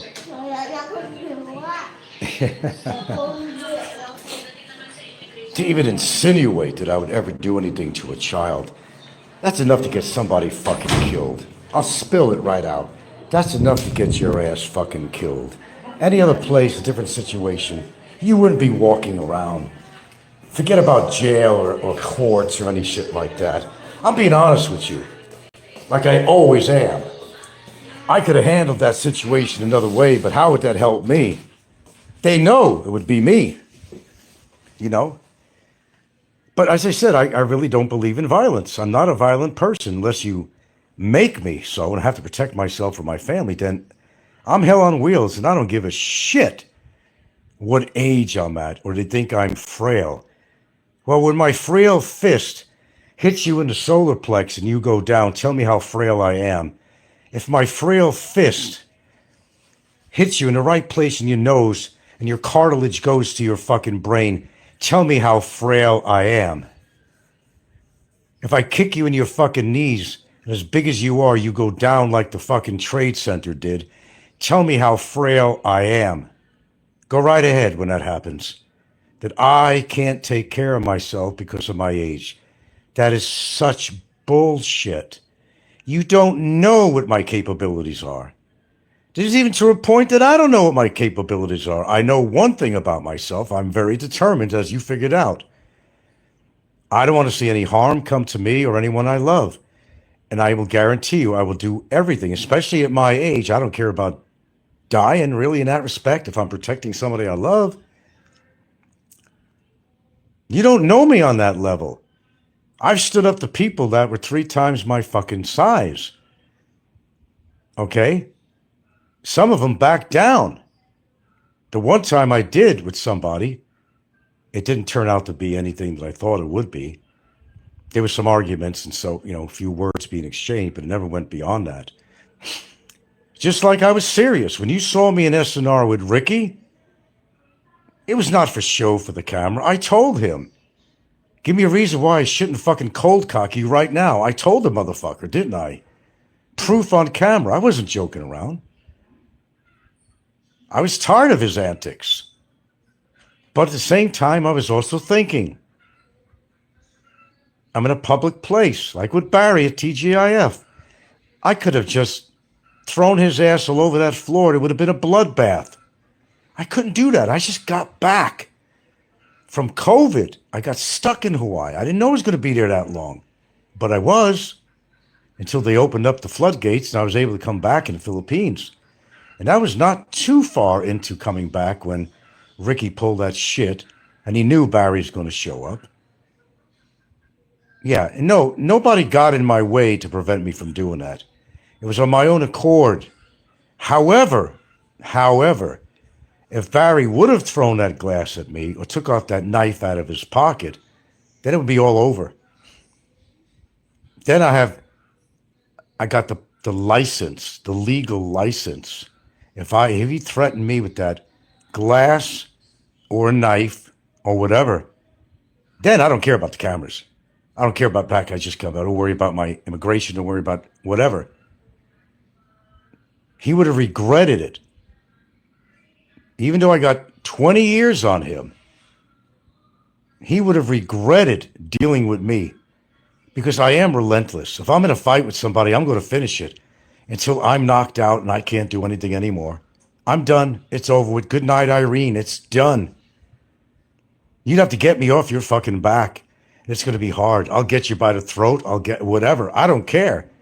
If I have to tear your eyes out of your fucking eye sockets, I'll do that too. For my own self-protection. I will do that. I guarantee you I will do that. There is no question about that.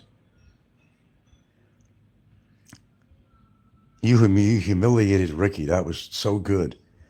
Miko says he has big allegiances to the Zionists. Okay. Come on, Ricky would win so easily. In a normal situation, maybe he might have because of his weight. It's really according to how he got a hold of me. He's got big arms, and he could definitely hold me there. But do you know how to get out of that situation if somebody's behind you? And they're holding on to you, and you're in the front. They got their arms around your neck. There's things you can do. There's several things you could do. Do you know how to do it? I know how to do it. Would it work? 85% I say yes. But under other circumstances, if he's going to put his weight on you, that would be very hard. He weighs like 300 pounds. Look, I'm not that stupid. But I'm just saying that no matter what the situation is, I would never back down in a situation like that. Whether I wound up knocked out cold, good night, Irene, that could happen too. And if it does, it does. But I guarantee I'm not going to stand there and take the shit. The other guy's going to have some damage to him, just guaranteed. He's going to have some damage before I go down. I'll make sure of it. Yeah. Oh, we got a troll on here. I could make you disappear. Isn't that what Barry said? I could make you disappear. Remember when Barry said that? You can't make me anything, motherfucker. You back down. Did I back down to Ricky? Did you see it? Did I back down to Ricky in that store? No, I didn't. Proof. I didn't back down. I'm the one that initiated it, pal. I'm the one that initiated it. Keep that in mind. He didn't. I did. So put that in your coke pipe and smoke it, son. Look, I never said I was a superhero, you know. I just got rid of him. I never said I was a superhero with superpowers. After all, I'm fucking 70 years old. But what I'm trying to say to you, that does not mean I'm weak and frail, that I can't do anything. I could do quite a bit. Whether it works or not, that's a different story. But all I'm trying to say is that I'm not going to stand there and let somebody beat the living crap out of me. That's not going to happen. I will give it my all until I can't give any more. That's all I'm saying. I can't be a superhero at 70 years old. It's just impossible. See, I tell the truth. I'm not saying I'm a superhero and I'm going to kick anybody's ass because I can't kick everybody's ass. It's impossible. The age, physicality, you know, there's a lot of factors. But knowledge is also power. You got to know what to do in a situation like that. It's either going to work or it's not going to work and you're going to get the shit beat out of you. But you're not going to stand there like they do in the movies when some woman's being attacked. Oh, hands in the air. She's not, she got 2 arms, 2 legs. She's not doing anything, but that's the movies. A woman could do awful damage to a big guy. Go for his fucking eyes. Kick him in the nuts. There's a lot of things you can do. They're going to go down like Charlie Brown. They're going to go down. Region 5. Frank approached Barry at TGIF after inviting Barry to come over to the... Yeah, you remember that too. I did. Boy, you guys got a memory. You just memorized that video. I don't know, man. There's some elements that even I don't remember. But you're right. I even told them we'll invite Barry to the table. You're correct on that. I actually did that. I want to see if he had the balls to come over to my table, and he didn't. Instead, what did I do, guys? Tell me what I did. I got up and I approached him. So let's get the facts straight on this. Barry boasted he would have torn me apart. He was going to throw it at me. He had a knife in his pocket. And he had another insurance policy. A big dude. Brian was there, sitting across the bar. Barry would have never showed up to TGIF alone. He would have never, ever have done that. Ever. That was all planned, him coming over to Ricky to get some points on his show. Yeah, it was all set up by Ricky, but that was not a good thing for Ricky to do because somebody could have got hurt or killed. Gilda could have got hurt from this too. He didn't think about that. You don't know what kind of ruckus would have came out. Somebody could have been hurt. Me from Brian or something, or Barry from me, or somehow my girlfriend could have intervened or something and got hurt. Ricky wasn't thinking of what he was doing. All he was thinking about is getting subs and viewers. That's all he was thinking. That's all he gave a fuck about. That's all he cared about. Yeah. Miko says, you're the last man I won in a legal battle. I can tell you that. Ego won't know what hit him. Well, I don't know what he has planned, but he bullshits a lot. But I'll handle anything that comes my way. I'll guarantee you. I will handle anything that comes my way. And the last thing he wants to do is to play Mr. Chivalrous with Barry's girlfriend. Because then I will guarantee to have a case against her. It's not written in stone. Her harboring, aiding, and abetting. And her bullshit report. It's not written in stone yet. But we're prepared for that. Big E knows she's wrong. He absolutely knows that. So does Mick Fisher and the others. They know she's wrong. Because they're the first people that would put that evidence online of me calling her a whore or a prostitute. There's no evidence to that because I never said that. Threatening her? Where did I threaten her? There's no evidence of me threatening her in any form or way. Except they say, well, you made legal threats. Well, yeah, but they weren't threats, they were promises. That's something legal. Nothing to do with physical harm or anything like that. And I never contacted her family. I have never contacted her brother. I have never done that. Listen to the source. That's me right here. I have never, ever contacted. Did I consider sending all this information about what was going on with Barry? Oh, absolutely. Absolutely, but I never did. I never did. Could have. Ego is such a clown. There is a long list of his antics in this community. So cringy. Yeah, I can't agree with you more. He's a cringy type of person. He's the kind of person who'll try to surround himself with women no matter where he goes, but it's his wallet that gets him. They're not interested in his character or his sense of humor. In fact, he's probably too big for these women. They're afraid of being ripped apart. Do you ever think about that level? For all I know, he might have a small pecker. Just because you're big in body doesn't mean you're big in the pecker. The mechanics of having sex with a small Filipino could be awfully challenging. You could kill the poor thing. You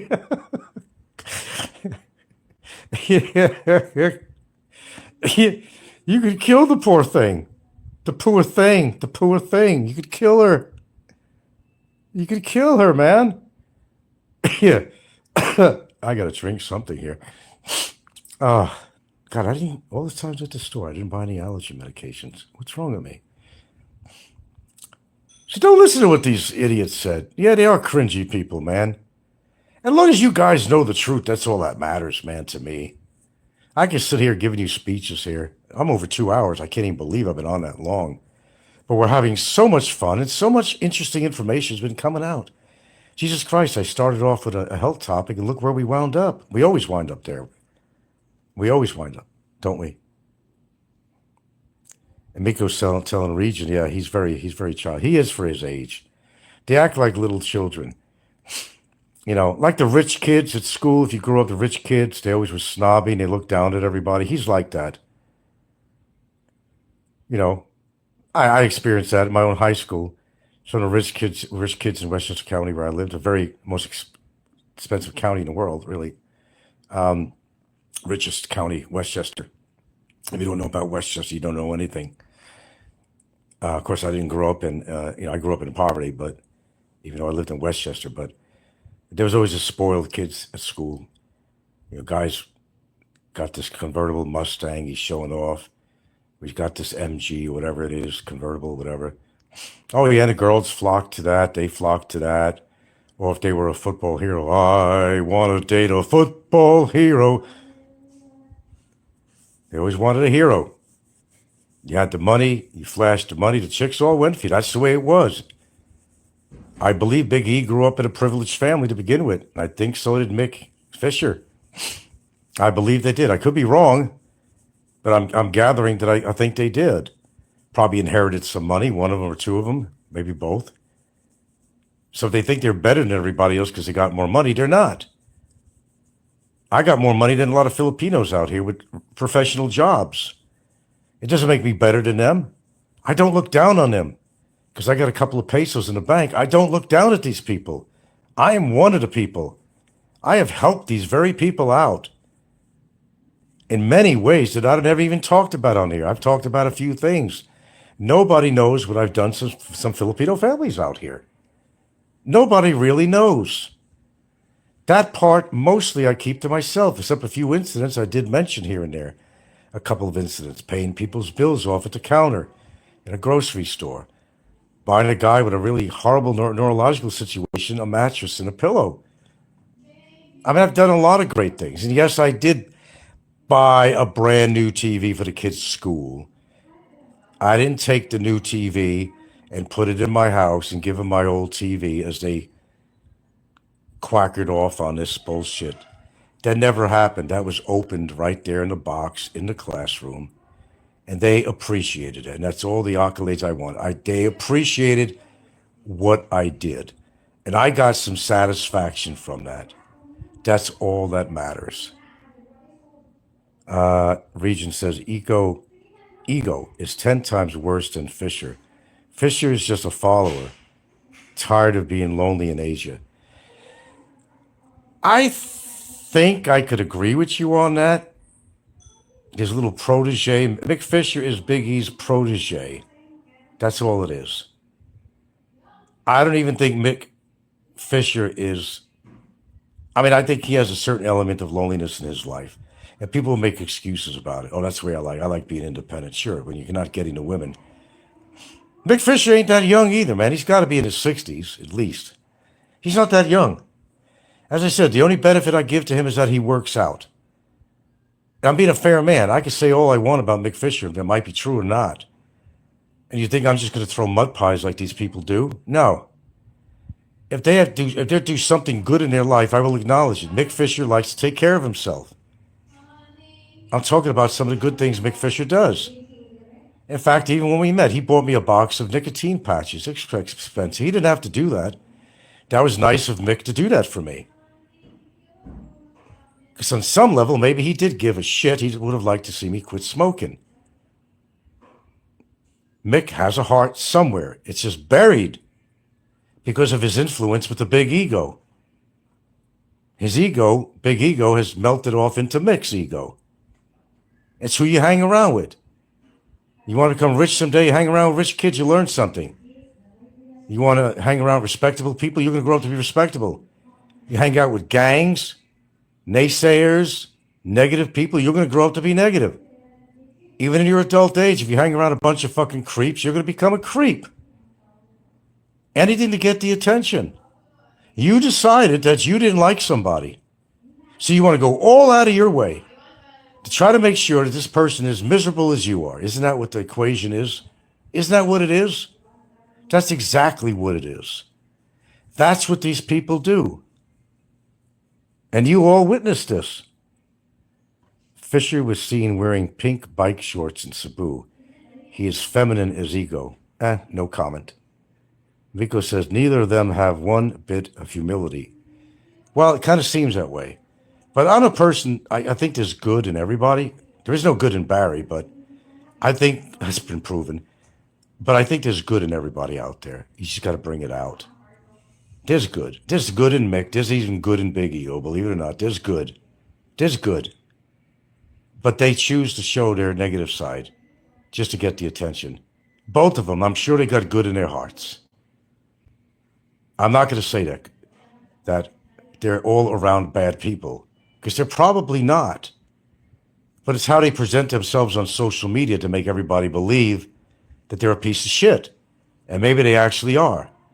But I would like to believe that they have some goodness in their heart, that they don't want to try to destroy somebody's life because their feelings were hurt or something, you know. I do believe there's goodness out there. But some people, there's none. You know, Barry's a good example.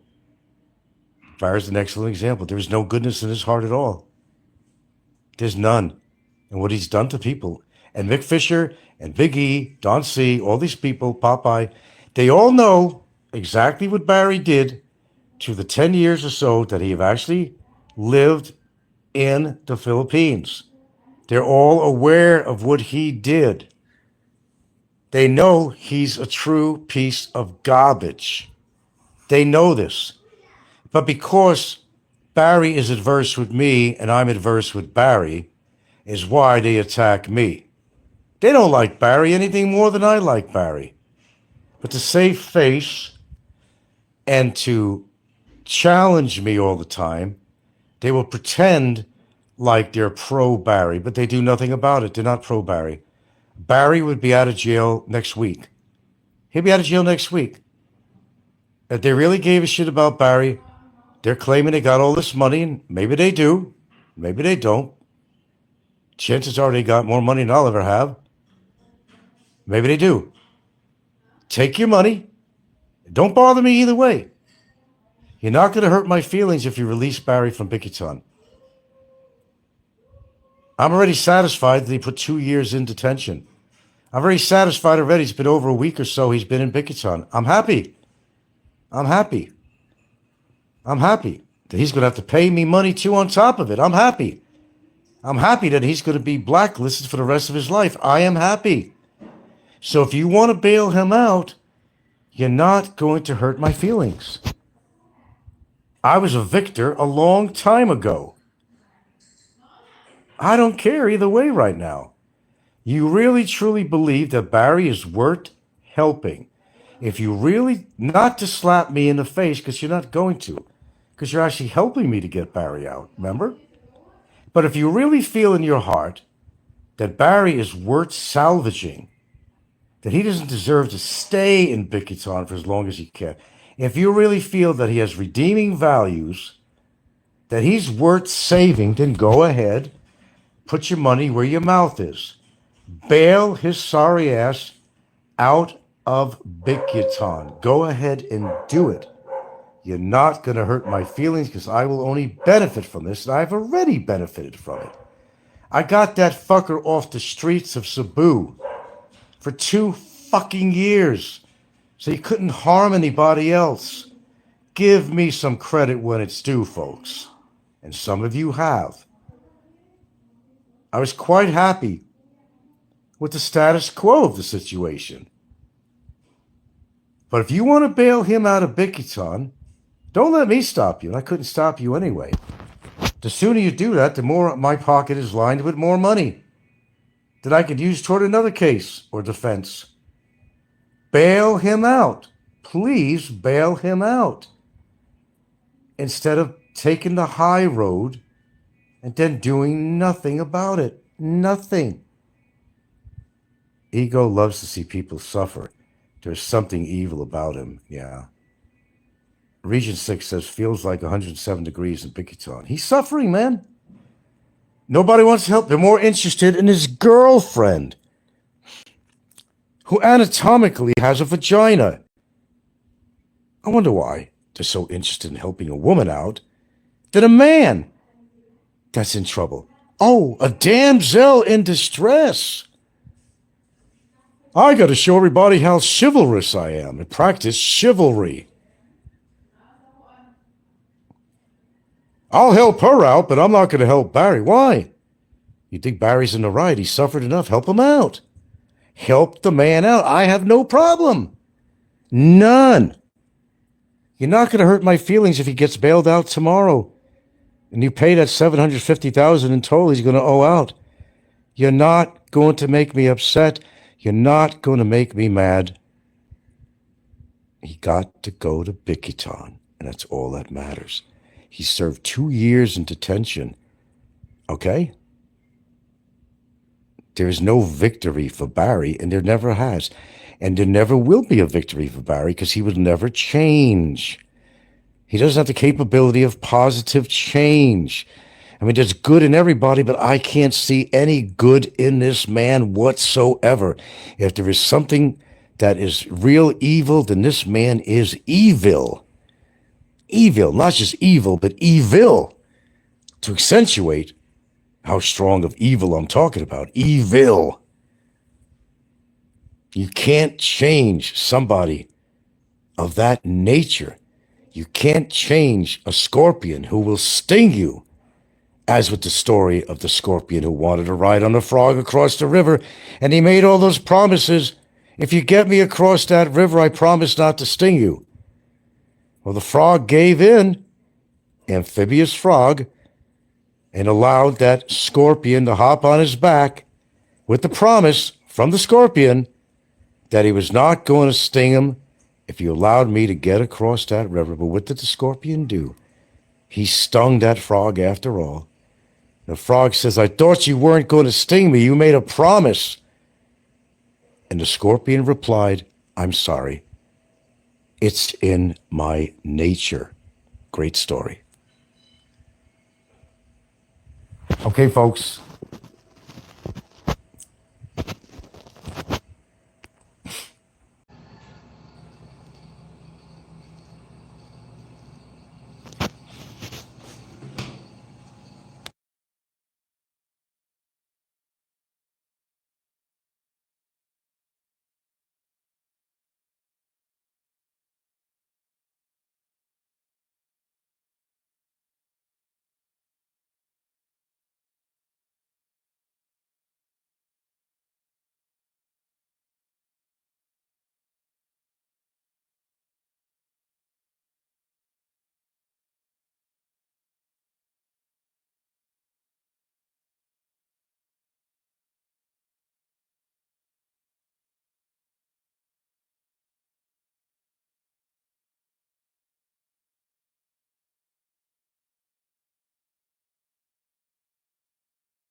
Okay.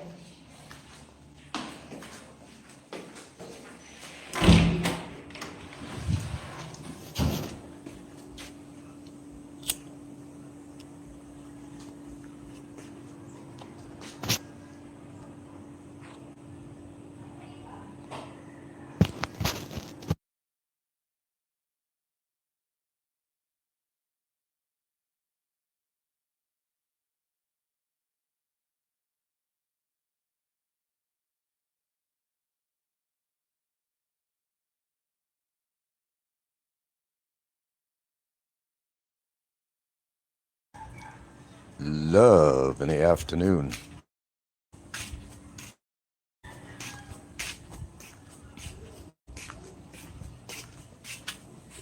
Oh,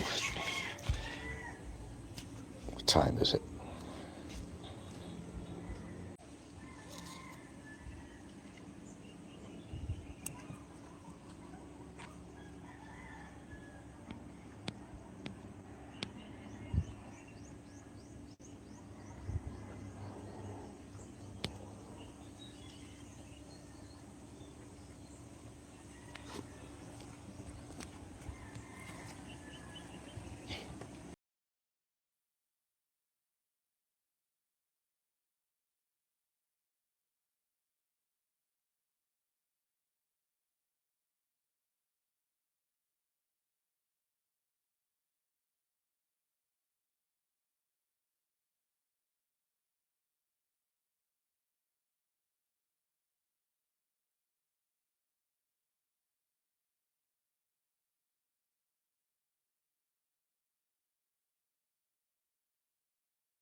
Damn, it's a doozy today. Get it? A doozy. It is hot, man. It is hot. It is hot today.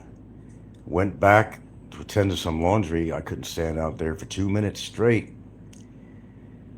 Yep. Do be a living hell out here at this time of year. Okay, what time is it around here? Oh, we got one viewer. That's pretty good for the time. Build it and they shall come, and there they come. All right. Call me the weatherman because it's worth talking about. Because it is hot. Only the brave will go out in this weather at this time of day. Are you a brave soul? I don't chance it. If I gotta go somewhere, well, I'll try to pick a more appropriate time. That makes more sense to me. So, if you are living in the Philippines or anywhere in Southeast Asia, well, certainly Philippines, you're feeling the heat. The heat of the day, the heat of the night. The choice you make of living in the Philippines. Well, as I said, I had training wheels on this from Hawaii, but it's still hot. I mean, no matter how you look at it, it is hot. Hot. Okay, so I was going to talk about something, but I decided not to actually. Something in particular, but maybe I'll leave that for another time. I'm thinking here. I haven't been at the TV set all day. I know, you think I'm in my recliner. Old grandpa in his recliner with the remote control in his hand. That's a pretty good picture, actually. It's not far from the truth, but I'm not watching TV as often as you might think I am for my age. Sometimes I don't want to be around a bunch of people and I will retreat to my room and do other things. But the one thing is to definitely avoid the hot weather outside. That's very on top of the list, actually.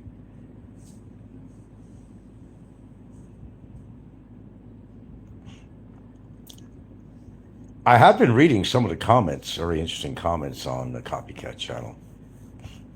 You got a doozy coming to you, Frank. Is that a, you mean a jacuzzi? I'm already in a jacuzzi. It's hot enough. There's been something coming to me for 10 years. Is it coming by Conestoga wagon? Just asking. Just asking. You know, the letters that never come here, you know.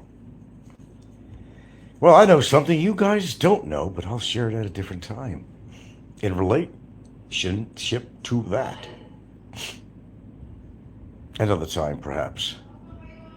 Because actually, I do feel like watching a movie. When I go in a room, they sit in my chair, they go, they're right out of it. All I have to say is, "Err." That's it. Seriously, that's how I go, "Err." And they're out of my chair. That's all it takes. They know it's time. They could use it.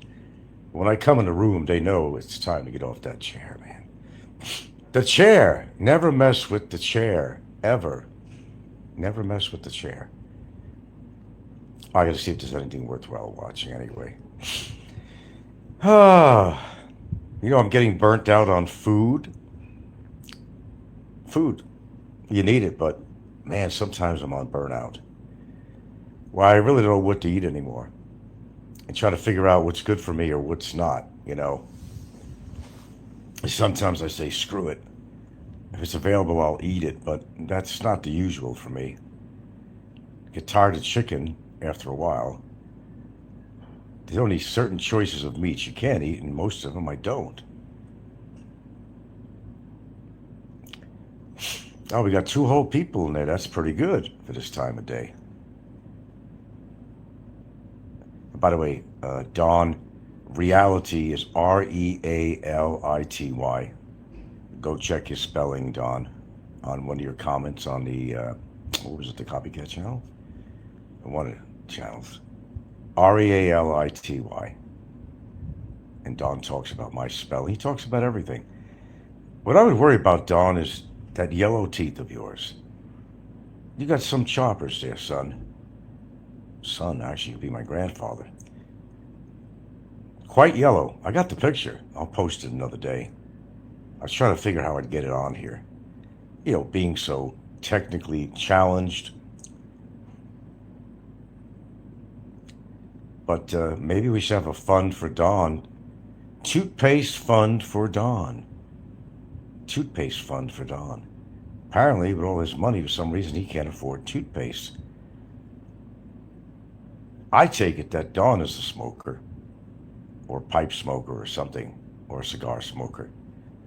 Because those teeth are yellow as Fazio's yellow paint, and that's pretty yellow. So stop talking about me, Dawn. There's a few things you got to take care of in your life. Dye your hair, do something. You just look 85 years old. Do something. Shave that beard, makes you look even 5 years older. Not looking too good, Dawn, for your age. Hate to tell you that. Anyway, I gotta watch a movie.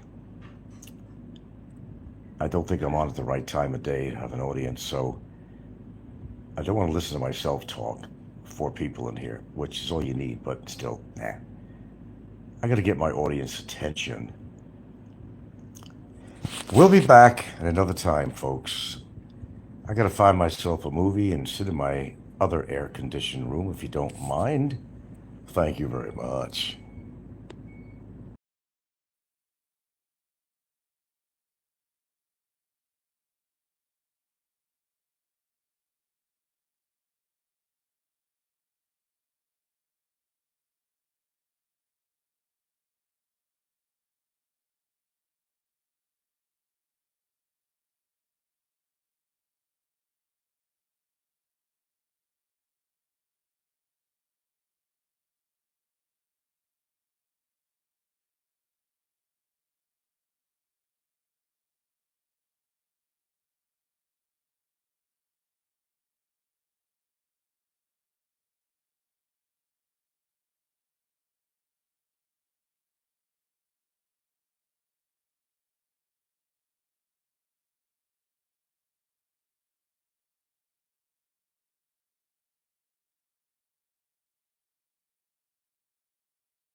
Good afternoon, Philippines and otherwise. Yeah, see that flame? Pretty bad. Pretty bad. Helter Swelter is the new name. Helter Swelter. For the Philippines. Helter Swelter.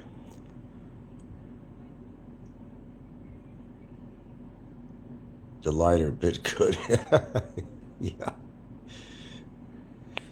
No, this is what I'm doing. I'm keeping cool, Jack.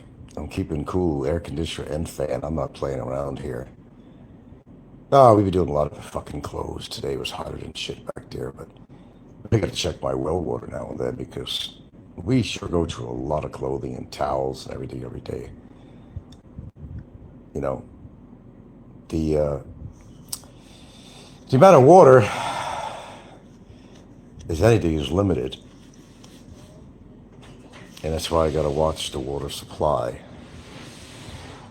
especially this time of year, actually. Yes, indeed. It's hotter than shit, man. As the nation pauses to fan themselves down. Hot, hot, hot. Uy, nasab na. Hot, hot, hot. Fire mo na. Lahat. Princess Anne says, hi, Gilda. Okay. That's sweet skate, you know. Okay. Yeah, it's been quite an April so far. I mean, nothing less expected, but I have a feeling it's going to be a lot hotter this year than the year before. Hold on. Who's that from? Barney. Okay. Right. Okay, I have to put this on mute for a second.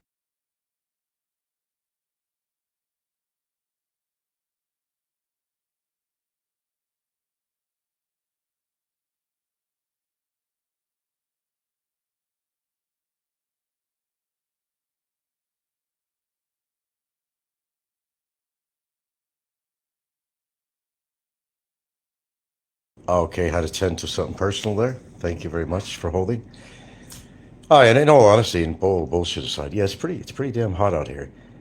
But then again, you made the choice to live out here. If you planning to move here, you're gonna have to expect that. So, anywhere from April, May, June, certainly, maybe into July, but certainly April and May. May being probably I think the peak heat. Would you say the peak heat is about May? Huh? The highest heat maybe is in May or June. April. April. April, the month of April is the hottest then. Yeah, it's a matter of getting through April, then kind of working through it. Yeah, it certainly is. Oh, it's hot after April, don't get me wrong. Still. Still, but April, May, starting to rain. when does it start to rain? April? May. Oh, you have to wait till May for the rain, so it could be another drought situation going on here. Could very well be. Yeah, we don't look forward to that. My well doesn't look forward. I look forward to when it rains because I know the groundwater. But we're not far from the ocean. The tides have a lot to do with the groundwater too. It's a little bit of science. At high tide, you tend to get some of that groundwater kind of working your way. How it works, I really don't know, but there's something to that. Yeah. But we go through a lot of laundry every day. It's insane. I mean, the truth is, if we had to wait a week, we'd have a pile about 10 feet high. I don't know about 10 feet high, but it would be pretty high of clothing that we go through. We're too spoiled. I mean, we wash things almost immediately when we got something. Well, me, like my shorts, underwear, walking around shorts, stuff like that, I'm always in need of. So we're always washing that kind of stuff. Light clothing, the kind of shorts I wear. Can't wear denim and weather like this. I mean, you can if it's a cool rainy day or something, denim shorts, and I do wear that sometimes, but Other than that, no. You want to wear something that's light and actually airy.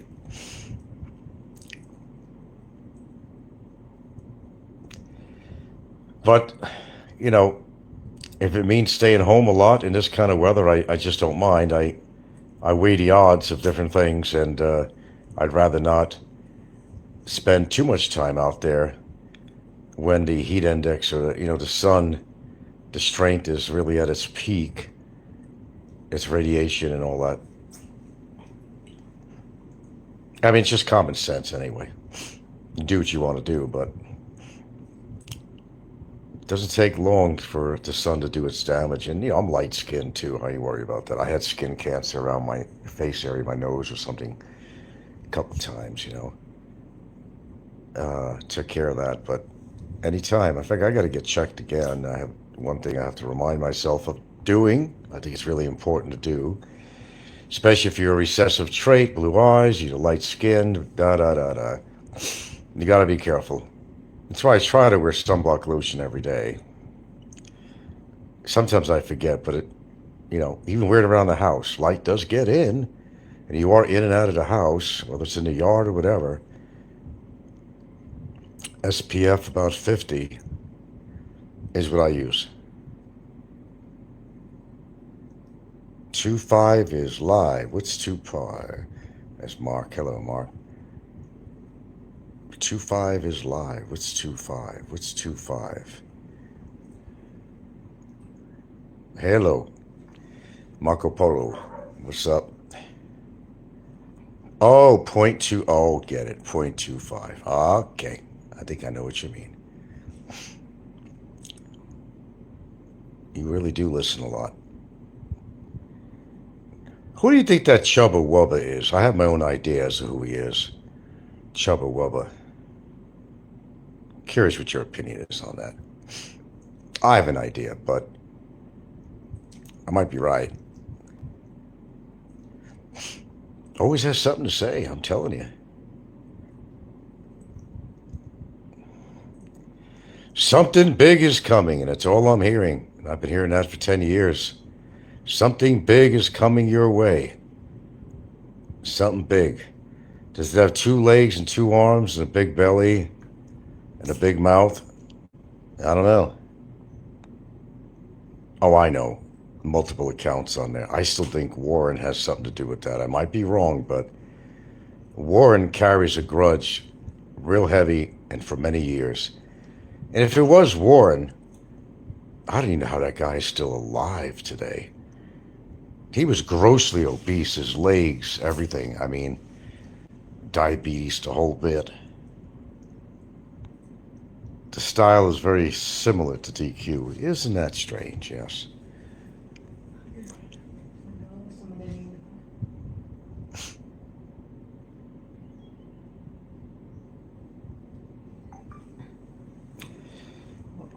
I don't know. I felt like eating something light tonight, and I just don't know what. No, we got that lettuce we bought, right? We didn't got lettuce, but we still have lettuce. Well, that's what I mean. We still have lettuce, right? Yeah. I could use my kidney beans in there and whatever else, and jazz it up a bit. I am not using that cheese. That cheese that I bought in the store. Went to eat a little bit of that in my hand. And it's like eating plastic. It had no flavor or taste at all. It's a cheese substance is what it is. It's not even cheese. And truthfully, I feel like throwing that whole thing out because it's expensive yet. Well, yeah, but I don't care about the expense. If it's that shitty and it has no taste, How much that what, 500? No, 500 for that. No. I don't know what it was. It was no 500. I wouldn't have bought it if it was 500. You're thinking of the block of cheese. The real cheese, yeah.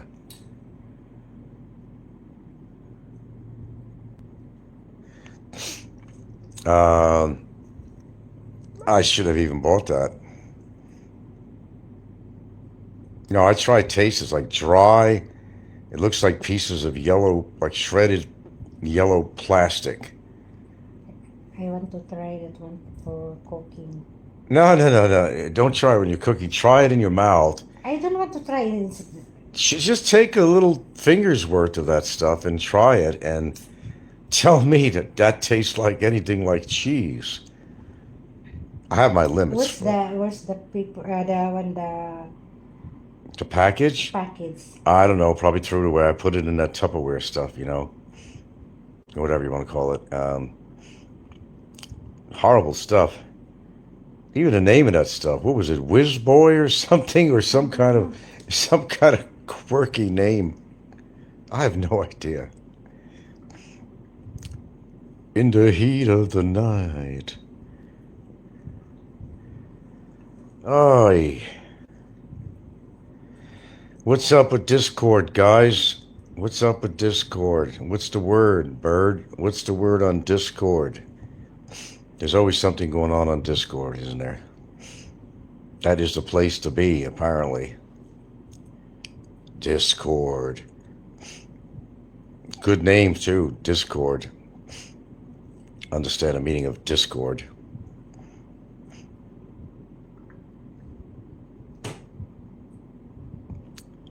Are they still in the exercise room? No more. I don't know how they were in there with all that. Diane every day is doing for exercise. Oh, that's good. Yeah. That's Even good. there, the house there in Mabolo, they got a gym. The boyfriend they got. Oh, yeah. Well, that's good. That's good. All right. At least they're making use of it. Mr. Ice says, LOL, the Frank folder had over 250 messages. Woo! Mark says, Discord seems to be the central intelligence vein of the community. Hey. I guess they got to do something. Have you heard the word? I've heard a lot of words. Operatives, Mark. There you go. Secret Service operatives of the internet, of YouTube. You betcha, Sofa King. I saw someone mention DQ. Hey, I love their ice cream. Really good blizzards. It's not even real ice cream. I hate to tell you that. What I discovered. Even DQ. Isn't that terrible to know that? Oh, yeah, Mark says intelligent guys. Yeah. Istor says, I seen a photo of a police badge. It said Battaglia SYU or SVU. Sofa King said, Gilda looking good. Does she have a sister who is available? No sisters that are available. They're not looking anything like her anyway. No. No, they don't. Oy vey. Where's this all going anyway? Where's all everybody all going with anything on here, really? It's getting so burned out and played out. Can't you feel it? Feel something in the air tonight. Oh, Lord. Oh, Lord. Discord equals Team Fearless versus Team Alabama loser. God, I can't imagine what he's doing there today. I seen another thing on Big Guitar. Somebody, this was 2 years back, and this guy was in there but it wasn't just overstaying, but he had a case or something. And he said it could take 6 months to maybe 2 years because he has a case to be heard.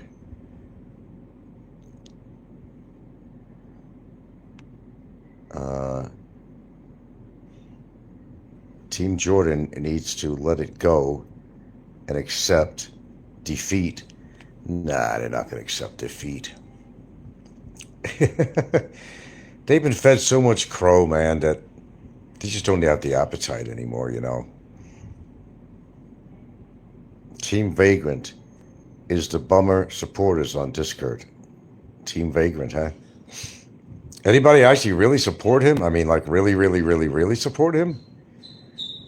Nobody's helping him.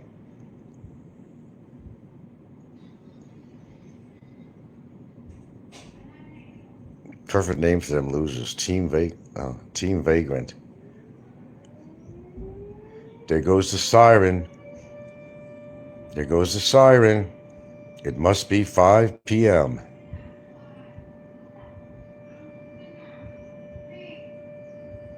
Mark says we have two clear sides here. There. It's an all-out war. Well, it gives these guys something to do, I guess. In a way, I guess we're kind of helping people out. Well, I have chosen the winning team side. Well, I hope you chose mine. I don't care what these people do. I'm not intimidated by them, and I really never have. I kind of like when they get upset at me. Then something happens and, oh well, like there wasn't a real resolution going or something like that, or I expose them somehow. Man, did you see Dawn's teeth? I was trying to get that photograph on here. Dawn has the yellowest teeth. It's almost as yellow as Fazio's yellow paint. Dawn's supposed to be Mr. Perfect, right? Mr. Perfect. Don't brush his teeth. Yeah, I got a good picture of Dawn. I'll put it up sometime. He don't brush. Do I ever get tired of winning, Sofa King says? Well, maybe it's because I don't look at it as a contest. It's just everyday shit, you know. You know, they're the ones that are making fools of themselves for a lot of years. I can say that with certainty.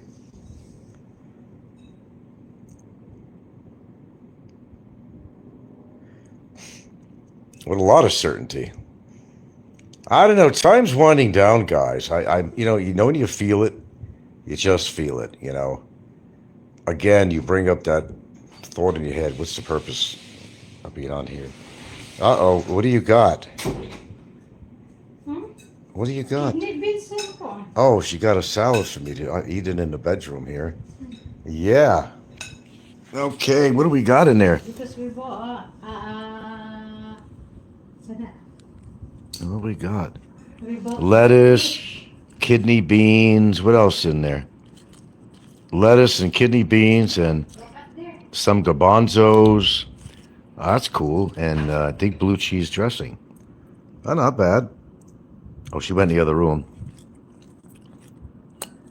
Oh, man. Something like this. This is what I like. I don't always like to eat some really heavy-duty shit, you know? Give my digestive system a little rest. I really don't want to get into too many meats and stuff. Look at those beautiful red beans. Look at that. Look at that.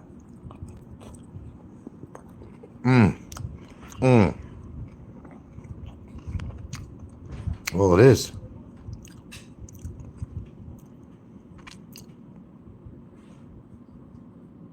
It's really Nico. Nico ain't got no fucking six-pack. Maybe a real six-pack of beer hanging on. Nico ain't got no fucking six-pack. And I really don't think Big Ego has. I really don't. No, I didn't see that. Not at all.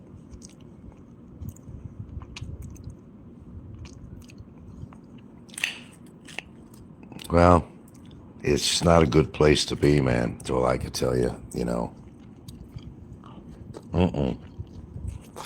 No. I mean, it's just not. Everything is cash there. You want to get medical care? You want to get to a medical facility? You have to put out the cash. For everything.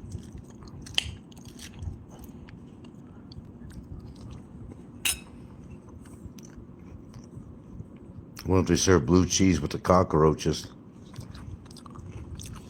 Man, I've seen pictures of dead rats in a bucket on some video. Jesus Christ. They got TB, tuberculosis going around everywhere. I don't know, man. I don't know.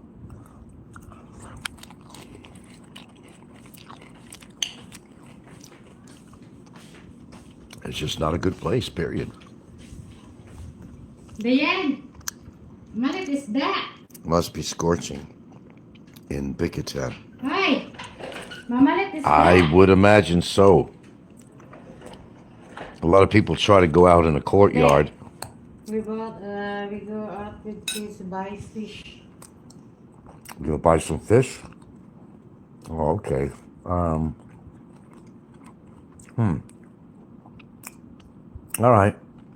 Do what you gotta Just do. walking, going there. You're gonna walk With to the road. Where's the kid's e-bike? guys, there and Church? girlfriend. Oh. Why don't he just admit it? That's his girlfriend. The little one's got kind of a girlfriend now. Well, you know, that bike needs to be kept available for us. Yeah. Yeah, you just return the camera. All right. Okay. Rats are considered a delicacy. Could get to that point. Nah, they're unrighteously treated there, that's for sure. There's no question. There's no question. Question is, does Barry deserve to be there? Well, I'd say yes. Yeah, I know it's harsh. And I know it's a place that I wouldn't want to be. But it's very clear to me it is a matter of survival in that place. Survival of the fittest.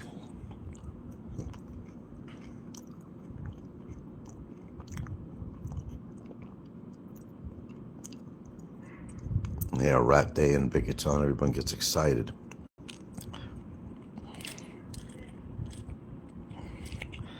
Yeah, this is a healthy dinner. Yeah. No doubt.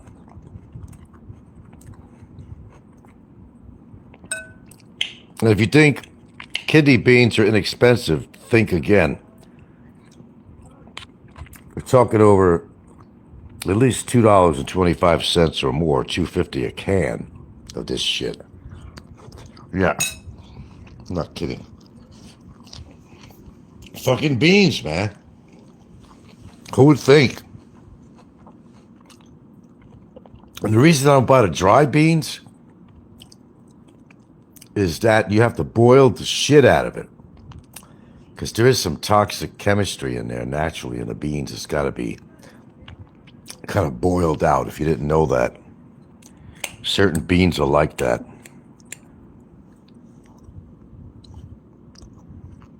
It's a real hassle.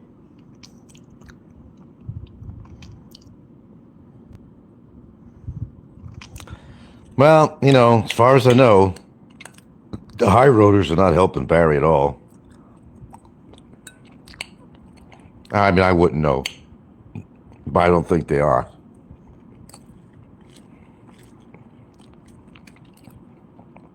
They're too cheap to do that.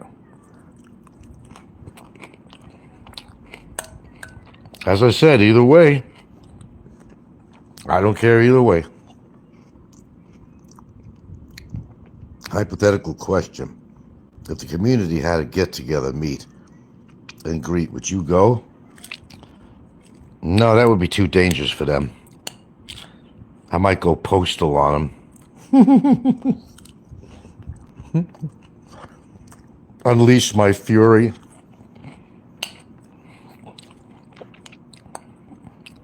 That would be great, though. The way to exterminate every one of those pieces of shit. Get them all together in one place. What an opportunity that would be.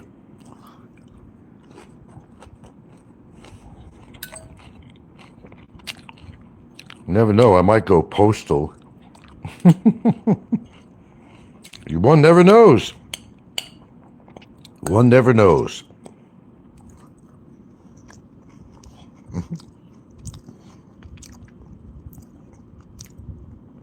I agree that would be too much fear on their part. They know better. They don't know me very well. They think they do, but they really don't. Compare me to Reddington in that series, okay? Compare me to Reddington. That'll give you an idea.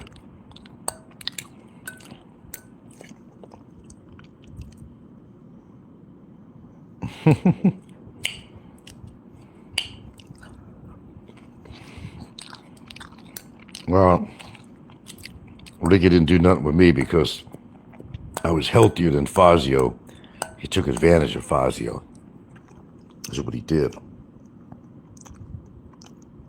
Oh, Reddington, man. Fantastic character. Can't get enough. Seriously.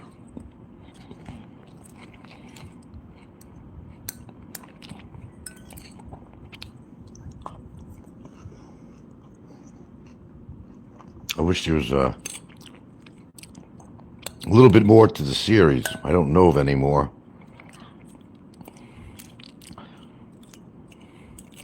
He's a very believable character. Very believable. I think the writer of that show was absolutely brilliant. They really put an interesting character together. Whether it's his one-liners or just kind of showing him how intellectual this guy is, how cerebral he is, and how cunning and how resourceful he is.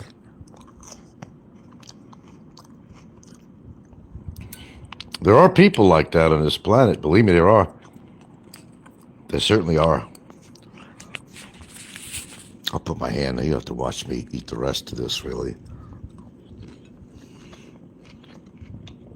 I'll spare you.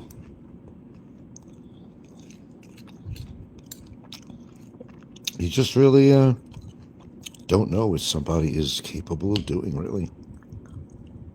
You don't know. Make all the assumptions that you want. But don't judge a book by its cover. There's a lot of truth to that.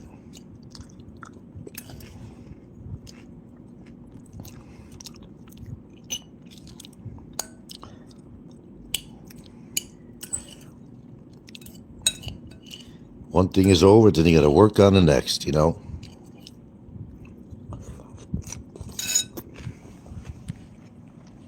Okay.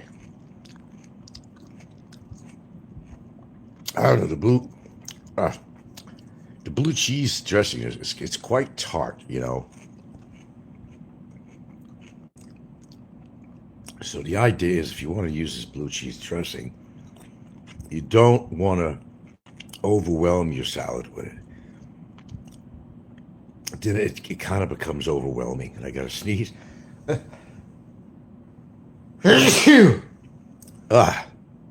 Comes overwhelming, man.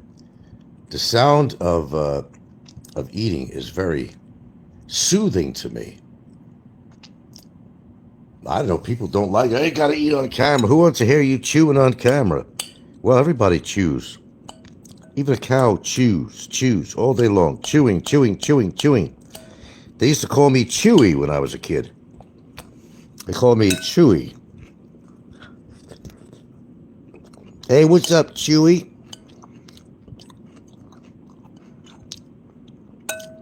Well, not really, but would have been a good name. We just watched a good few series. One is the Mayor of Easttown, stars Kate Winslet. On what? Netflix? YouTube? Or where? I don't see many new movies on Netflix. It's always something foreign. Korean or Japanese or some shit. I'm desperate for finding new movies. And because I love sci-fi, there's not anything ever any new with that. Well, I don't have a DVD player.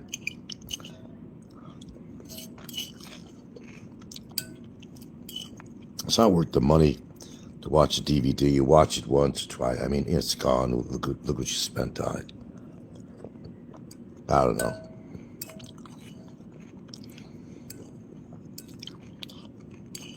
There was a time I had a DVD player over here, but they had these stores that were selling all these pirated copies of movies, but it was horribly done.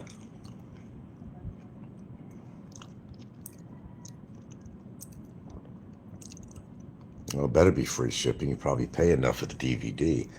I don't even know if they're still even using DVD. They're still using DVDs these days. I'm kind of out of the loop.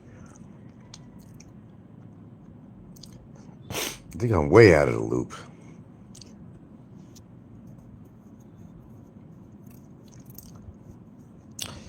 Yeah, they were just shitty copies too, man. Do you ever watch, it's either on Netflix or YouTube, maybe YouTube, on TV, you see a movie advertised on there, right? You know, and you go to watch it, and somewhere during a movie, all of a sudden, music starts playing. I don't know what they did on the edit. I don't know what they did. You start hearing music instead of their voices, and it just overwhelms for a while, and then they say, fuck this, what the hell? Or you may see the title of a movie on there, and something totally different on there, the guy who puts the shit out. And how do you get permission? I mean, that's a way of making some buku money for YouTube. I mean, how do you get licensed to be able to put videos out on YouTube, you know, without getting tagged for it, you know, and removed? You got to contact the company that produces this and pay them some money, or how does this work? Is this, you know, do you have any millions of people see these videos? Think about it. Oh yeah, Blu-ray. Well, I know Blu-ray, but I don't know what the fucking difference is. But I mean, that's like the best idea in the world, is to put movies on YouTube. Getting permission to do so, some kind of a licensing, you know, from the company that produces the movie. Now, that's like the best thing in the world, man. I mean, a lot of people do it, but you don't see everybody doing it. If everybody could do it, I mean, you know, we'd all be rich.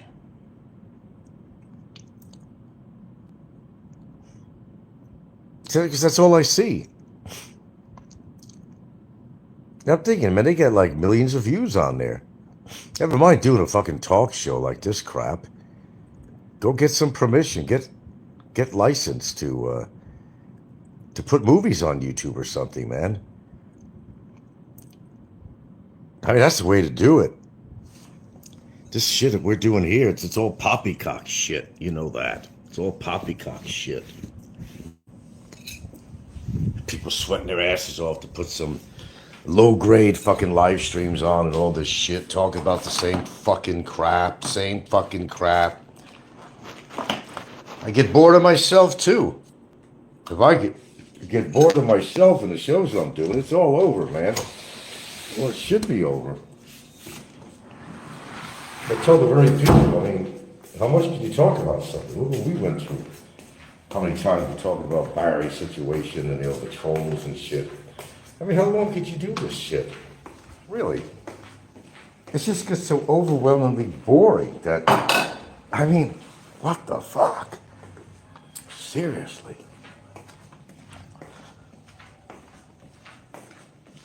I realize, you know, it's just a way of killing time. I think we all do that. That's why you listen to my show and other people, you know. I get it. I completely get it. More than you think.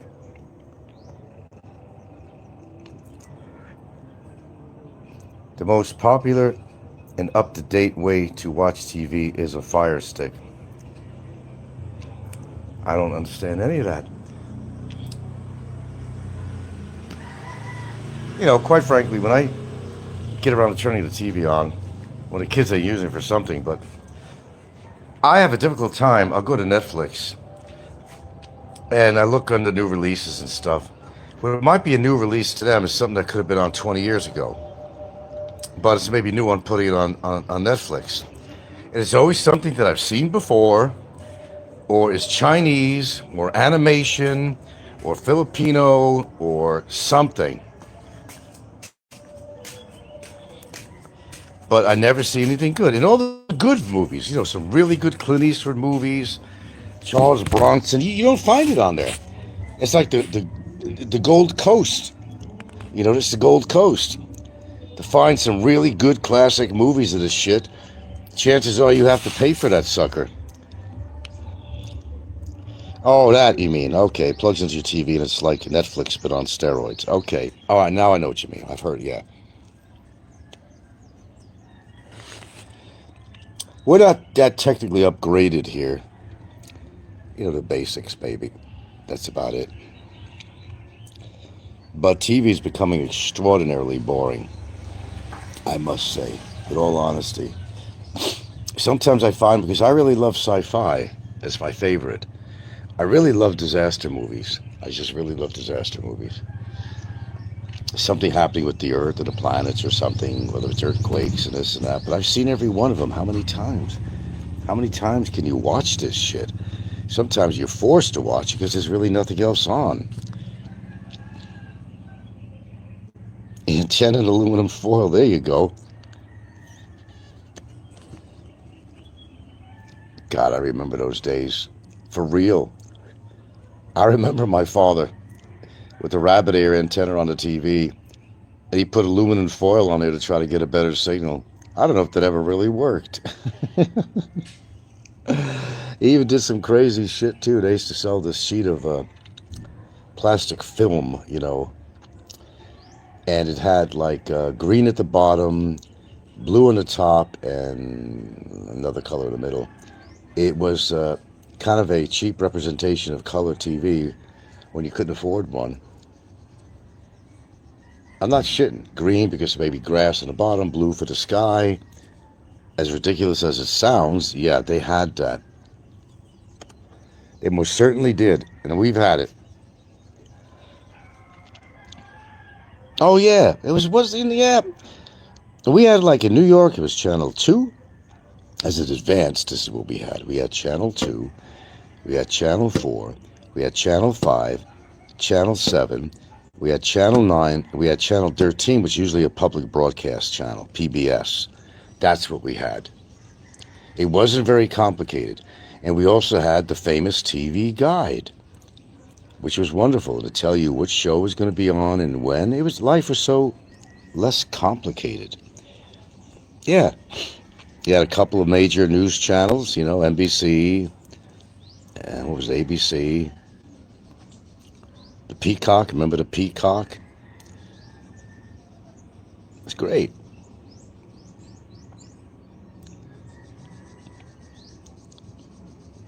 "30 minutes of news per day." Those were the days when people used to sit around. Some of them had an RCA or an Atwater Kent radio. Big floor furniture is what it was, piece of furniture. And the family used to be together, man. It brought families together. Remember War of the Worlds? People were really believing that shit. They really were. But they did mention in there at some point that this was not a real thing happening, but I guess they missed that. And there was a lot of people, preppers, even at that time, that were all freaking out. War of the Worlds. And someday there's going to be a real War of the Worlds. If we don't kill ourselves first. This society is just so fucking crazy, man.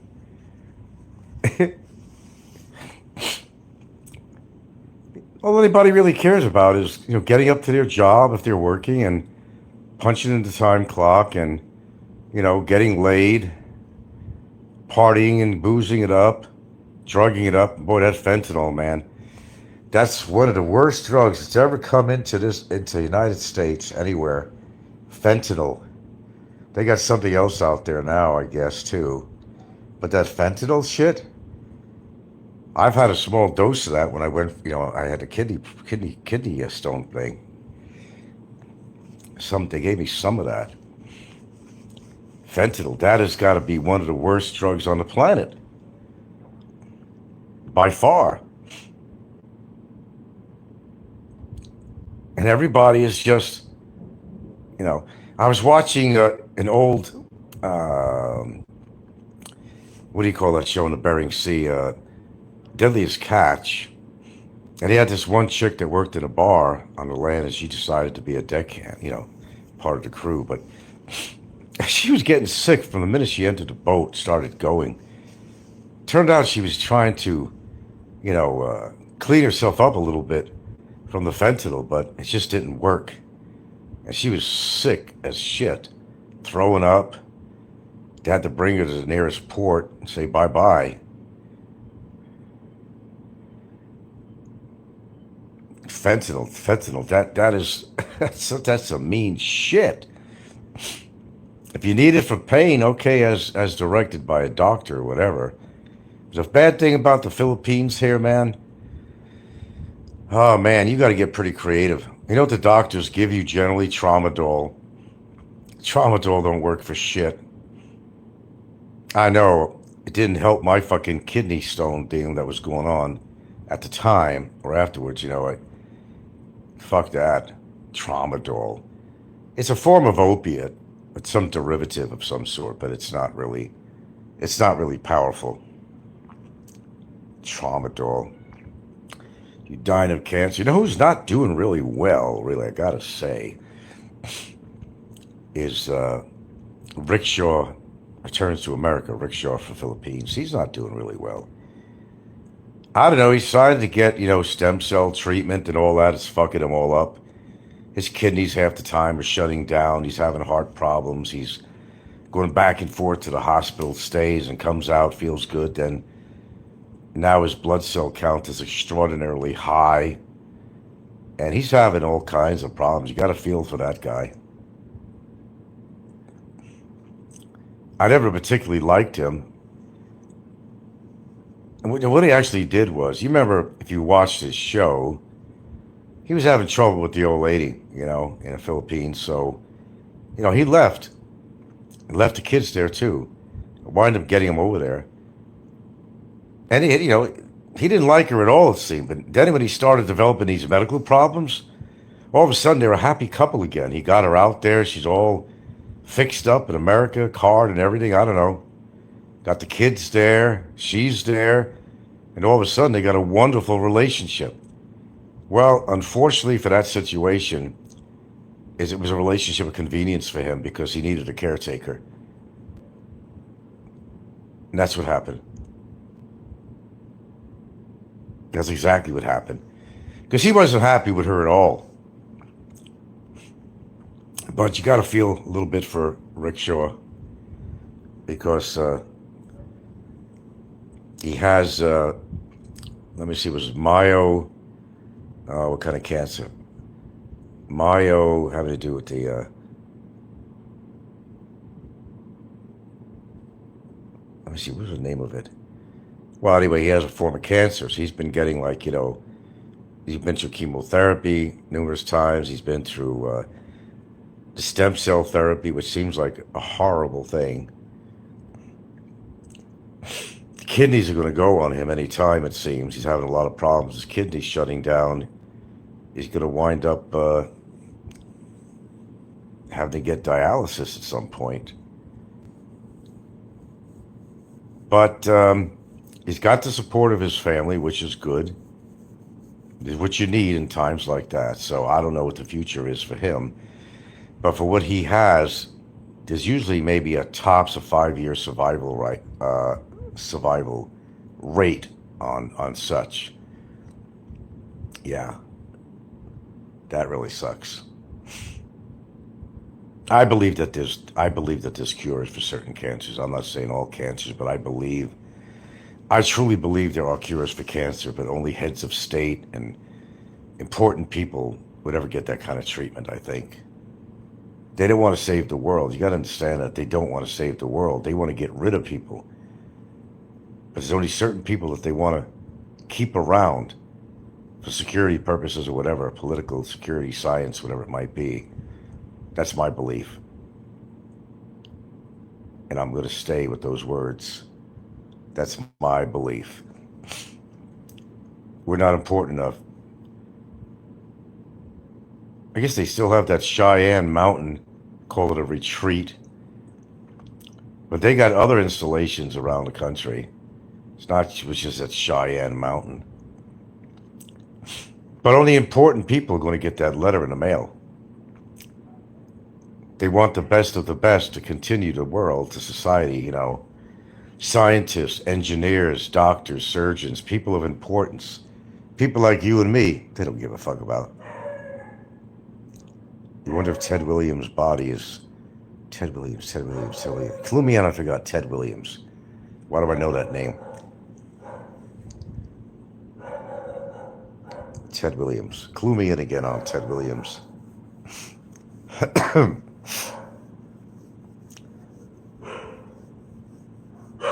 But yeah, we're not important enough to be saved. Oh, okay. If it's still on ice, why would it be on ice? What do you mean by that? Anyway, you could explain in a minute. But to continue on, you have to be some kind of something that's worthwhile to humanity in some reason, for one purpose or another. People like Barry, people like Don C., Popeye, people like that, they're not worth saving. Okay, he died in the 1980s. They froze his body to revive in the future. Well, the problem with that, and I don't know if they're still putting people on ice these days. They were paying a lot of money for that.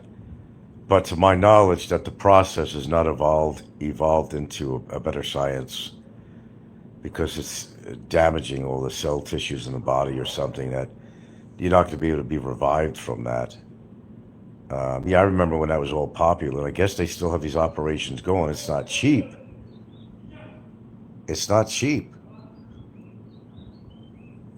They have to pay every month or every year, whatever it is. Is it worth it?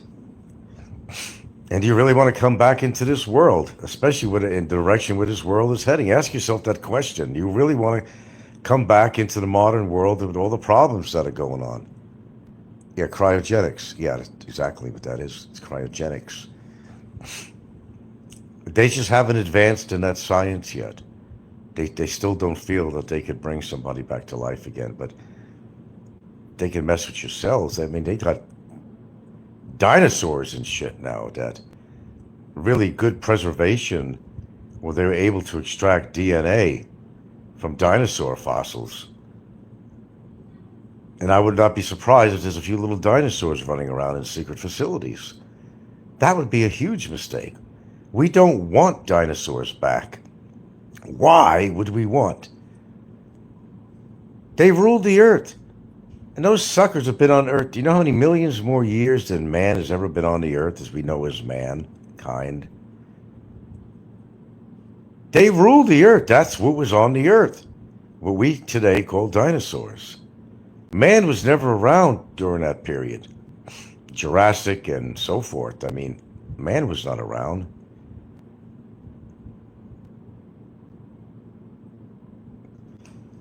Shit, we couldn't survive along with the dinosaurs. They were huge, a lot of them. They had some crazy appetites. We wouldn't survive. It's not going to be like a bunch of guys with spears killing these dinosaurs. You need a lot more than that to kill some. They got another species that's even bigger than the T-Rex, I think. There's another one they discovered. And who knows what lies beneath the earth that's still there now. Reminds me of the TV series Sliders, time travel. Nah, I wouldn't want to go back in that time, even just to explore it. It's too dangerous. I would not want to be stuck back in that era. Never. Too volatile. I'm happy with the status quo, you know. I'm so fucking spoiled. I'm sitting in my room, laying in my room here with the air conditioner on, the fan on. How spoiled can you get? People have to run around foraging for food all the time to eat. Now, stores. We're so you don't realize how spoiled we are. We're incredibly spoiled. There's some people who choose to live that lifestyle and they basically forage for their own food. They don't want to be around other humans. Sometimes I don't blame them. But sometimes your food source runs out. What do you got to do? You still got to go downtown somewhere and find a food store and get food. You got to eat. You got to store up your food for the winter months. Living in a cold region, you need fat. You want to eat fatty foods. Your body demands it. It's burning up too many calories to warm yourself up. There were some good science flicks, but I did enjoy some of the TV shows with the Twilight Zone and Outer Limits and all that. They were great. And then what was that other series? Oh man, The Strange and oh gosh, I'm trying to remember some of these other series that were really excellent. Oh, what was that one series called? Night something? Night, like, day and night. Night something, if you can remember that. So much good shit in the past. I always loved that one scene. Was that Outer Limits? When our friend Captain Kirk, was in the airplane. And he saw the abominable snowman on the wing of that plane. They thought he was having a nervous breakdown, but when they got off the plane, they saw there was damage to the plane, just like he said. Name some of these shows. Besides Outer Limits and Twilight Zone, those are the two big ones, but there was Creature Features. That was good too. Creature Features, that was another one. And there was a lot more than that. Something begins with the word night. Think hard. But I enjoy those shows.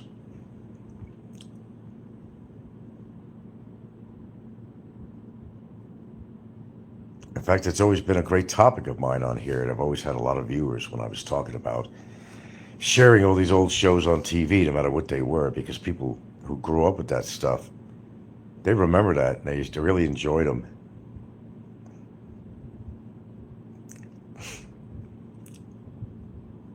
I can watch that shit all the time. But I really enjoy adventure movies, of course. Natural disaster and otherwise movies, everything from earthquakes to twisters to tsunamis to supernovas, whatever.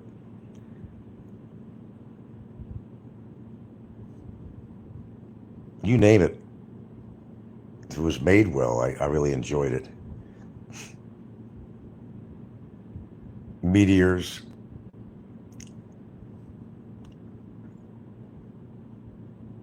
The sun. And some magnetic episode. Cars were like flying in the air. That's some good stuff. That's the kind of shit I like to watch. But all these shows, there's a message to all of them. If you've got an open mind. They're trying to prepare people for the inevitable, really. They're finding actually now that there's a lot more faults. I heard something about in California just recently. That the fault lines are really, I think, worse than they thought. I don't know all the details on it. I saw something in passing on some feed. And they do believe that California it'll break apart and become another island like Catalina. It'd be like another Catalina. The whole fucking West Coast is going to just separate. That may go all through Oregon and Washington State too, maybe even Canada.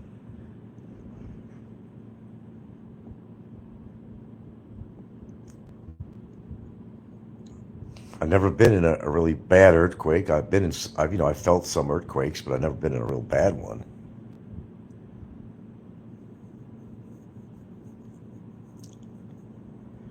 I know what it feels like to have the ground tremor under me because I felt it several times, actually. It was Hawaii, it was Seattle, too. I felt these tremors. I know what it's like, but not at its worst. Then all these buildings are made out of bricks. They're going to be the first thing that falls apart.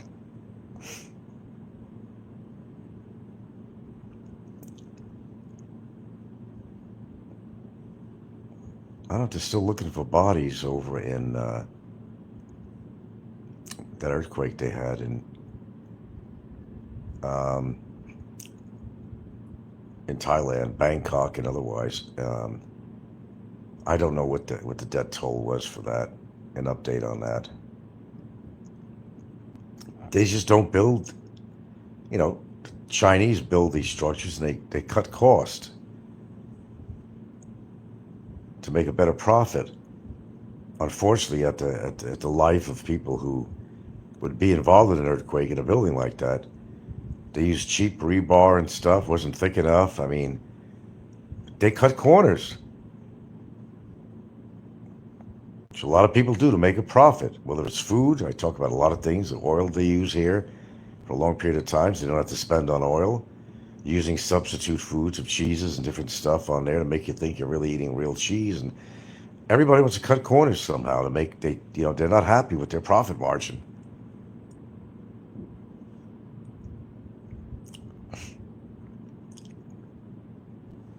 The one movies that I can't watch anymore because it's so played out is the zombie movies. The only decent zombie movie of sorts would be Z with Brad Pitt. Whatever. That was the best one I've seen. Now, if you want to go back to Night of the Living Dead in old black and white, that was kind of scary for its time. It really was. I remember that. Other than that, I think the Brad Pitt movie, I guess was called Z.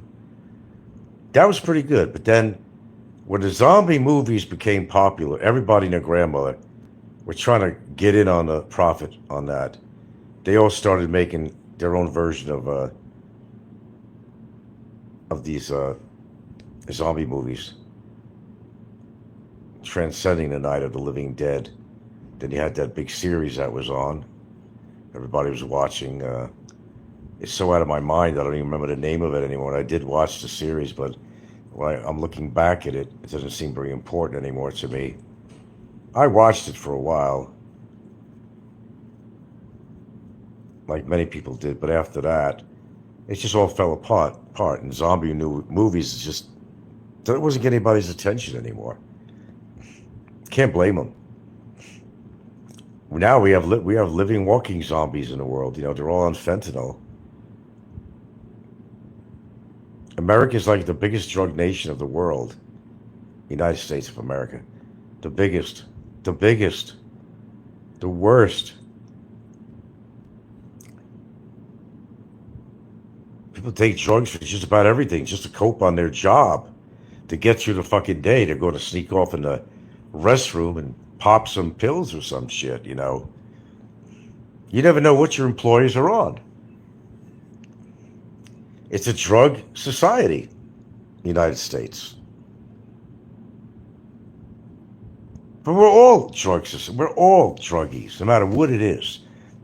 You like your strong coffee? That's a drug. It absolutely is a drug. Cigarettes, it's a drug. Many drugs. Alcohol's a drug. We're all fucking drug addicts. Some more than others. A lot of people, green tea doesn't have that much caffeine like coffee, but they can't start their day without a strong cup of coffee, man. They can't even function and leave for work or get on with their day without that cup of coffee. I could do without green tea. I don't drink coffee. I could do without green tea very easily. There's not as much caffeine in there. But green tea is, I think, a hell of a lot better than coffee. Some may argue that, but I think it is a lot better than coffee. Everybody's into drugs. I don't care what it is.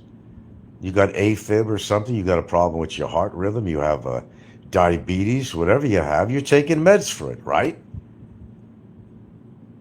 You can't sleep, you take something that helps you fucking sleep. Whatever your ailment is, if there's something available for you, got pain for something, you take a pain reliever. According to how strong your pain is, will determine how strong of a pain reliever that you have to take. There's hardly anybody out there, certainly by my age, that is not on, I wouldn't be surprised, 5 different medicines minimum. They'd make fun of me for taking Benny to Benzo, which I don't anymore. I got one less thing to rag on me about. If I need it, I go right back on it again. I mean, it's all a matter of need. Okay? I'm not really a believer in these kind of drugs and shit, but I tell you what, you got to see, as the doctor would say, what is the worst of the two evils? If you're in pain, you can't control your pain. For example, you want to take some kind of pain reliever that works for you, right? Pain is not fun. I'll tell you, I know what pain is. I've had it in several ways through my life. Pain is no fun. You'll do anything to stop that pain, even wish death on yourself if the pain is that bad. That's how far you'll go. That is how far you go, to wish death on yourself to get rid of that pain. Ain't that something? Nobody likes pain. And nobody likes pain in the asses either. I might mention that. But true pain, some people don't know what true pain is. They think they do until they actually get true pain. It's no fun. I'll guarantee you that. It's no fun. Nobody wants pain. Okay, well, the dialogue is kind of slowing down here a bit. I think I'm going to go take over my living room, get it back. And speaking of movies, try to find something worthwhile watching, which is kind of hard. So you wonder what retirement life is like. Well, this is what retirement life is like. I hate to tell you, but this is exactly, or pretty damn close to retirement life.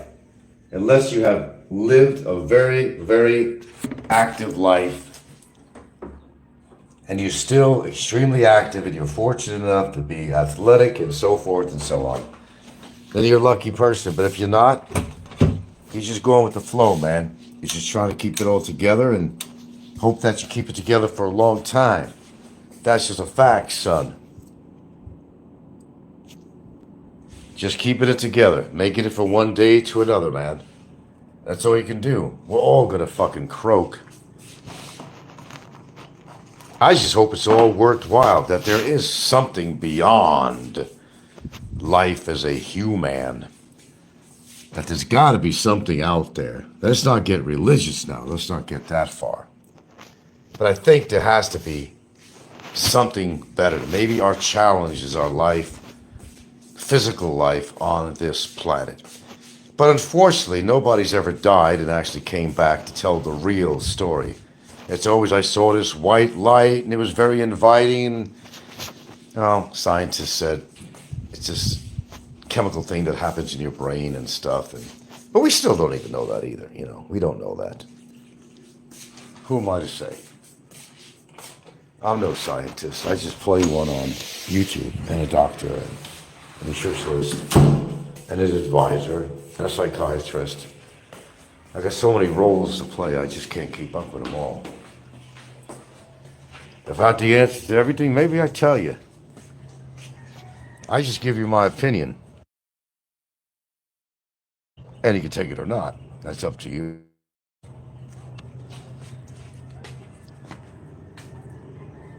They all took, oh, they had to go downtown. Okay.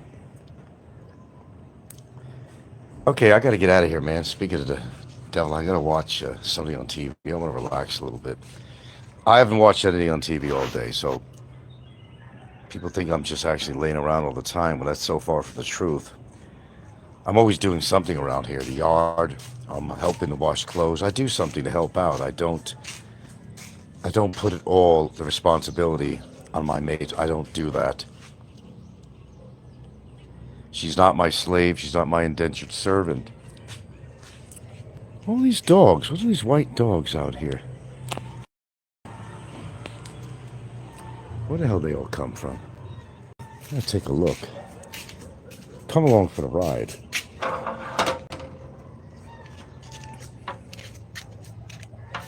Oh, that's a family. Maybe from up the block.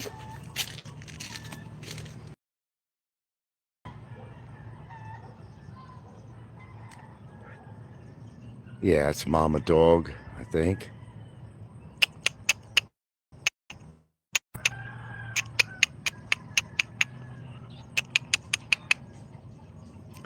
Down the field there's more dogs.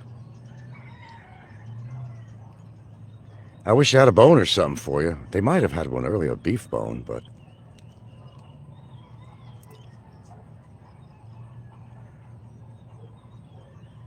Okay, we gotta go here, man.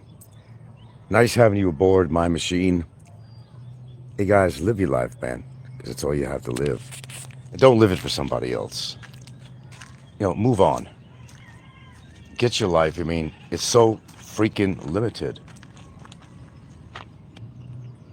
And really seriously wrong with you, medically, well, if that happens, you'll understand how precious life really is and how foolish you've been to waste your life like we've all done here on YouTube. What do you get out of it? Some kind of self-pleasure, Go masturbate if you want self-pleasure, you know? Or find a woman or something. It might be a better option. But seriously, it's not worth it. I think a lot of us spend an extraordinary amount of time on this ridiculous format. Seriously. All right, I got to get out of here.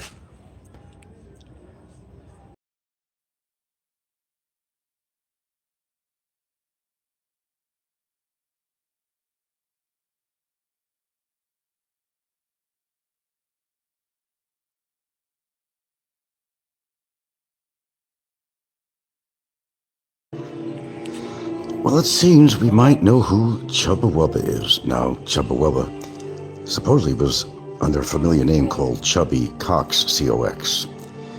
And he's conversed quite a bit with Ricky Drama until they actually had fallen out.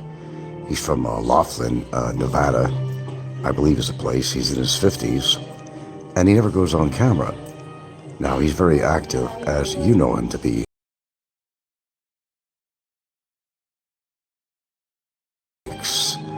Ex-friend of Ricky Drama, who has made his appearances here for quite a while now under the name of Chubba Wubba. It's amazing how the information highway gets around. 50s, from Nevada. We know who you are. Chubba Wubba.